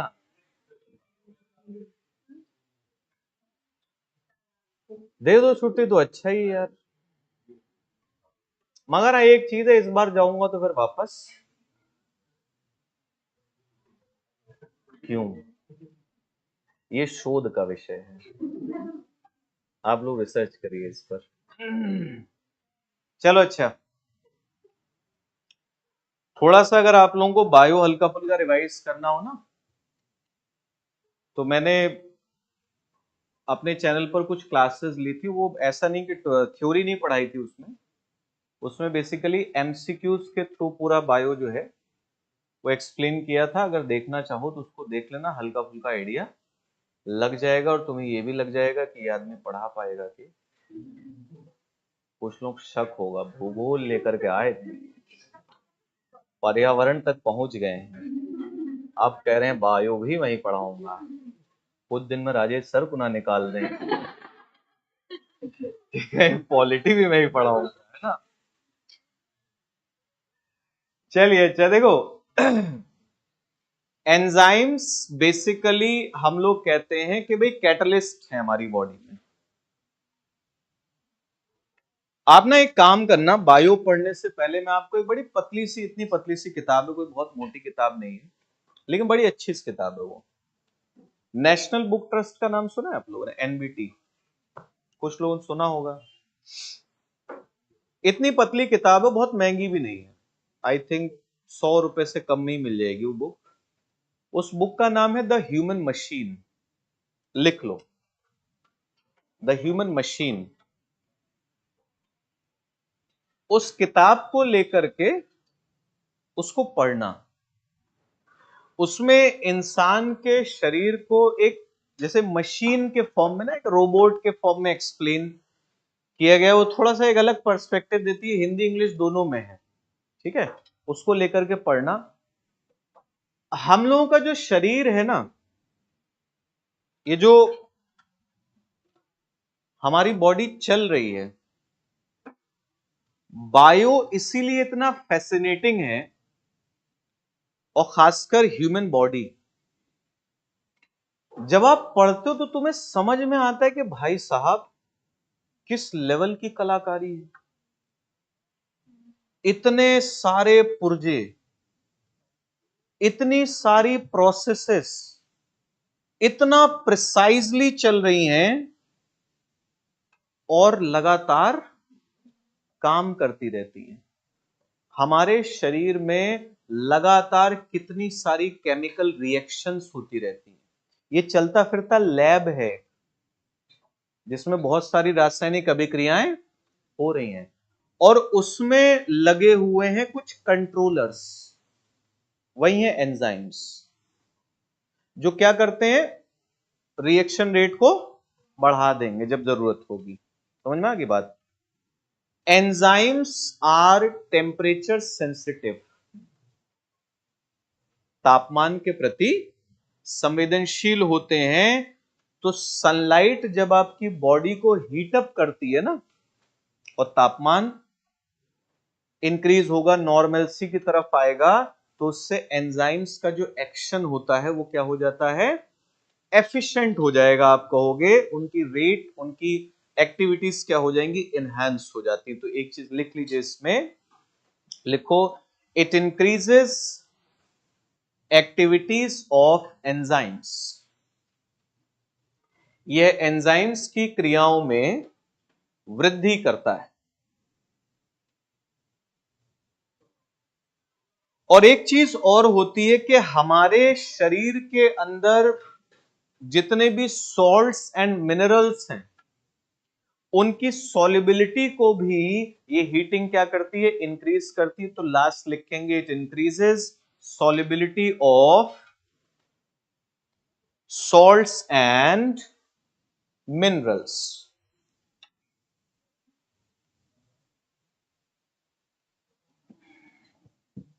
ठीक है, तो एक तो बात, अच्छा हिंदी वाली लिख लो लिखो, यह शरीर में लवणों तथा खनिजों की घुलनशीलता में वृद्धि करती है। इसके अलावा अगर आप आते हो तो सनलाइट का एक रिलेशन हमें किसके साथ देखने को मिलता है, तो सनलाइट का एक रिलेशन हम देखते हैं ब्रीडिंग के साथ।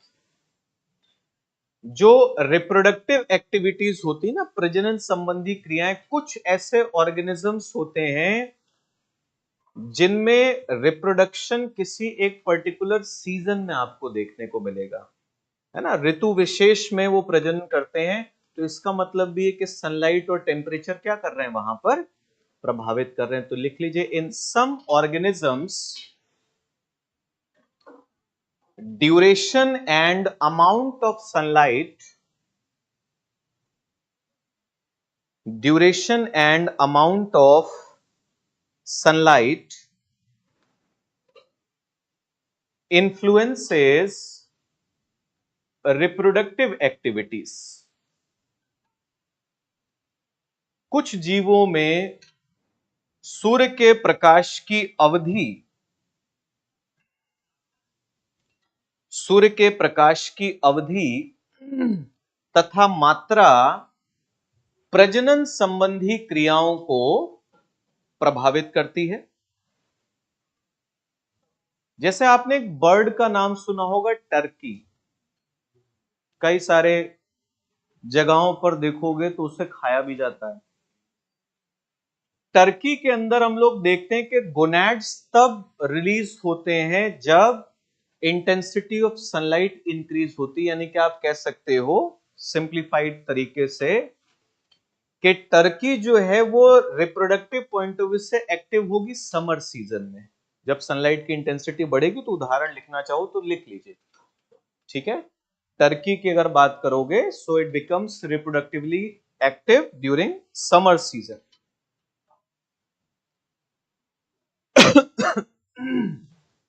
टर्की में लिख लीजिए, ग्रीष्म ऋतु में प्रजनन के दृष्टिकोण से सक्रिय हो जाती है। और ऐसे अगर बात की जाए, जैसे शीप, भेड़ की बात करिए, गोट की बात करिए, बकरी है, या फिर डियर, हिरन, इन सब में देखने को मिलता है they become reproductively active during winter season, शीत ऋतु में।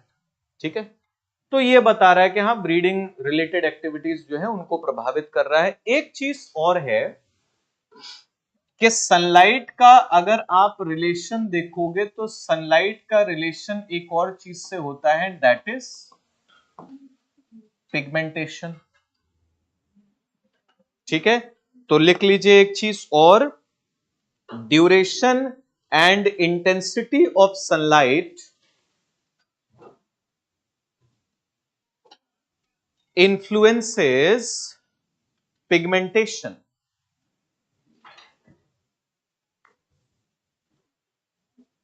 ठीक है, लिख लो, सूर्य के प्रकाश की अवधि तथा तीव्रता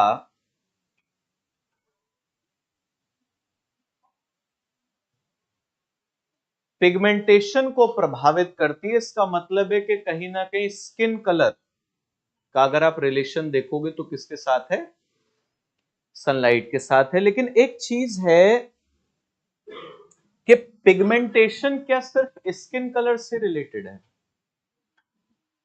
देखो, एक एक एक बड़ी ना, एक नॉर्मल सी बात सुनना, समझना अच्छे से।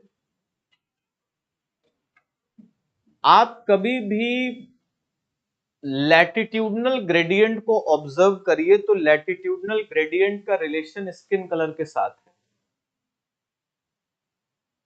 आप इक्वेटर के आसपास जितनी भी कंट्रीज हैं उन सभी देशों में अगर देखोगे तो वहां के जो नेटिव लोग हैं, जो ओरिजिनली लंबे टाइम से वहां रहते चले आ रहे हैं, डार्क कलर्ड स्किन है।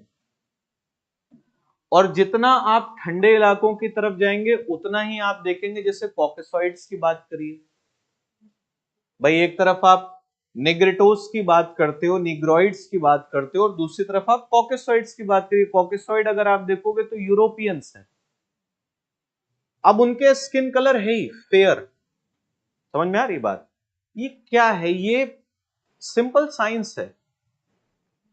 जो भी लोग ऐसे एनवायरमेंट में रहेंगे जहां पूरे साल गर्मी पड़ती हो, पूरे साल तेज धूप होती हो, ऑब्वियस सी बात है कि उनकी स्किन में पिगमेंटेशन ज्यादा होगा।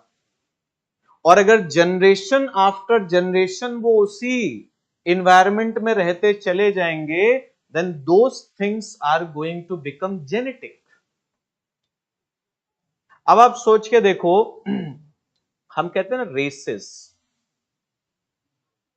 निग्रॉइड्स जब आप बोलते हो तो क्या है? वो रेस है। अब किसी निग्रॉइड रेस के मेंबर को आप ले जाके साइबेरिया में बसा दो, क्या लगता है? कहते गोरा चिट्टा लौटेगा वहां से?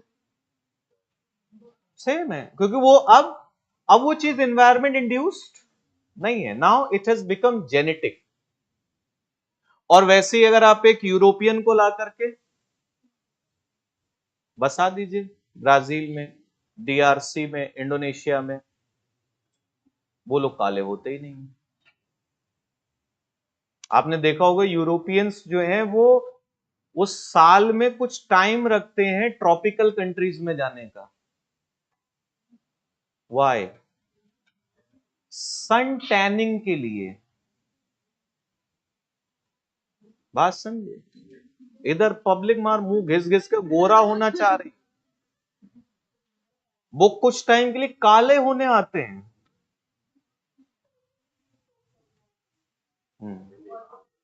बिल्कुल। हम क्यों पॉजिटिव सोचें? हम तो नकारात्मक ही सोचेंगे। यहां हमारे लड़के यहां पर देख रहे हैं, वो कह रहा है कि मुझे भेज दो यूरोप, मैं भी वहां से टॉम क्रूज बन के आऊंगा। हैं? तो अब ये चीजें देखो, पिगमेंटेशन एक तो स्किन कलर हो गया, और कुछ पिगमेंटेशन का रोल प्रोटेक्टिव कलरेशन। कुछ जीव जिस एनवायरमेंट में रहते हैं ना, वो उस तरीके का कलर अपना डेवलप करते हैं। मैं कलर चेंज की बात नहीं कर रहा हूं अभी। जैसे आपने देखा होगा ग्रास हॉपर, टिड्डा हरा ही क्यों होता है? उसका मन नहीं करता कभी मैं पिंक होके टहलूं, है? हरा है वो। कारण बड़ा सिंपल भाई, घास में रहता है, घास में तुम पिंक हो के दूर से दिख जाओ, कोई चांटा मार खत्म कर देगा तुम्हें। हरे हो तो क्या हो सकते हो, छुप सकते हो, प्रोटेक्टिव कलरेशन। और एक चीज आती कलर चेंज, उसे कहते हैं एडेप्टिव पिगमेंटेशन। अब जैसे आप गिरगिट को देखते हो, वो जिस सरफेस पर जाकर के बैठेगा उसे कैमोफ्लेज कह देते हैं, वो उसी तरीके का कलर डेवलप कर लेगा, तो वो क्या होगा, बैकग्राउंड में छुप जाता है थोड़ा सा। तो पिगमेंटेशन में याद रखिएगा कि पिगमेंटेशन में तीन चीजें हैं, चाहो तो नोट कर लो इसको। पहला आ जाएगा डेवलपमेंट ऑफ स्किन कलर, त्वचा के रंग का निर्माण, ठीक है। दूसरा आ जाएगा प्रोटेक्टिव कलरेशन, यानी कि सुरक्षा के लिए रंग का निर्माण। और तीसरा आएगा कलर चेंज, और you can say adaptive colouration, रंग परिवर्तन। अच्छा, रंग परिवर्तन जैसे हमने कहा सुरक्षा, मान लो इस पर क्योंकि यूपीएससी जिस डायरेक्शन में अपने एग्जाम पैटर्न को लेके जा रहा है ना, वो कुछ भी पूछ सकते हैं। मैं ये चीजें क्यों करा रहा हूं आपको, ये चीजें जनरली देखना आप लोग बुक्स में नहीं है, कोई भी किताब उठा के देखना, शंकर आईएएस देख लेना, दृष्टि आईएएस देख लेना, कोई भी किताब उठा के देखना, आपको इकोलॉजी में ये सारी चीजें नहीं मिलेंगी। बट ये इंपॉर्टेंट है, और उसका रीजन है क्योंकि आपका प्रीलिम्स आईएफएस के साथ होता है, इंडियन फॉरेस्ट सर्विस के साथ हो रहा है, और फॉरेस्ट सर्विस में उम्मीद की जाती है कि आपको थोड़ा सा साइंस की टेक्निकलिटीज पता होंगी।